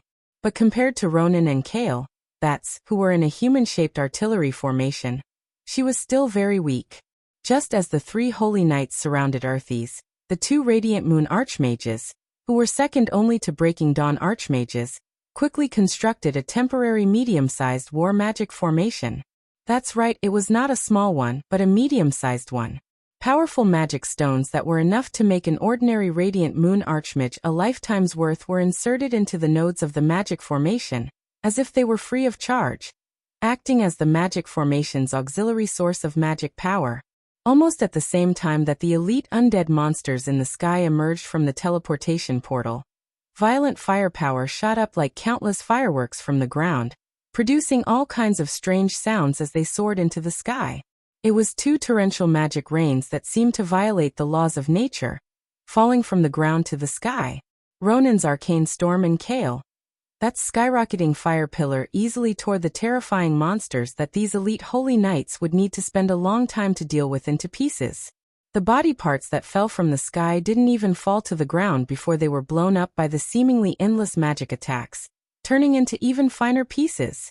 Of course, all of this was just a diversion. The focus was never on these elite undead monsters. Seeing that the cannon fodder couldn't interfere with the Alliance's hunting team, Arthas couldn't help but spit in his heart. He had to rely on himself. Unfortunately, just as he swung his sword fiercely at Mograine and Turalian, using the terrifying evil energy to form a sword ray to avoid them, and was about to step into the teleportation portal, suddenly, there was a crisp explosion from the portal in front of him. It was like the sound of a glass mirror being smashed. In Arthas's ears, this was undoubtedly the sound of destruction. Using his elemental senses, he sensed who the culprit was. Following the direction of his senses, Arthas saw an unsurprising fellow, Duke Marcus. Even though Duque seemed to be just a bystander, in reality, Duque was the key to this hunt.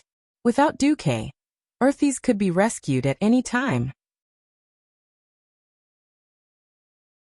As soon as Duque made his move, he crushed the teleportation portal that could have allowed the second fool to escape from the tragedy, traversing tens of thousands of miles of space, sensing the location he wanted to teleport to, and then eliminating the obstacles in the spatial passageway between the teleportation portals, or directly creating a spatial passageway to avoid all the spatial cracks. Was this something a mortal could do? Absolutely impossible. Before the magic civilization had gone through a few transformations in Azeroth, and then flourished, the teleportation portal was the patent of the Radiant Moon Pharaoh and above. If one wanted to use it well, one had to be at least a Breaking Dawn. It wasn't that Duque's spatial magic was completely superior to Kel Thuzad's, but that Duque had the advantage of being closer. At this time, it was already very impressive for human archers to be able to shoot 50 steps on flat ground. Any further and it would be useless. It was the same for magic. The further the distance, the more power was reduced. Kel Thuzad, who was still in Lordaeron, wanted to cross space to save the second fool. But did he ask Duque? Duque didn't even need to spend a lot of effort to crush Kel Thuzad's unstable teleportation portals. Arthes's entire body convulsed. He was angry. Not only was he angry at Duque for kicking him into a corner, he was also angry at Duque's actions. You're tuning into the Li Mei's Wuxia Whispers YouTube channel. We're so grateful for your support, and don't forget to subscribe to join us on this incredible journey through captivating stories. Your generosity through donations truly makes a world of difference, as it's the primary source of revenue that allows me to expand and enhance this channel for you. Thank you from the bottom of my heart for being a part of this adventure.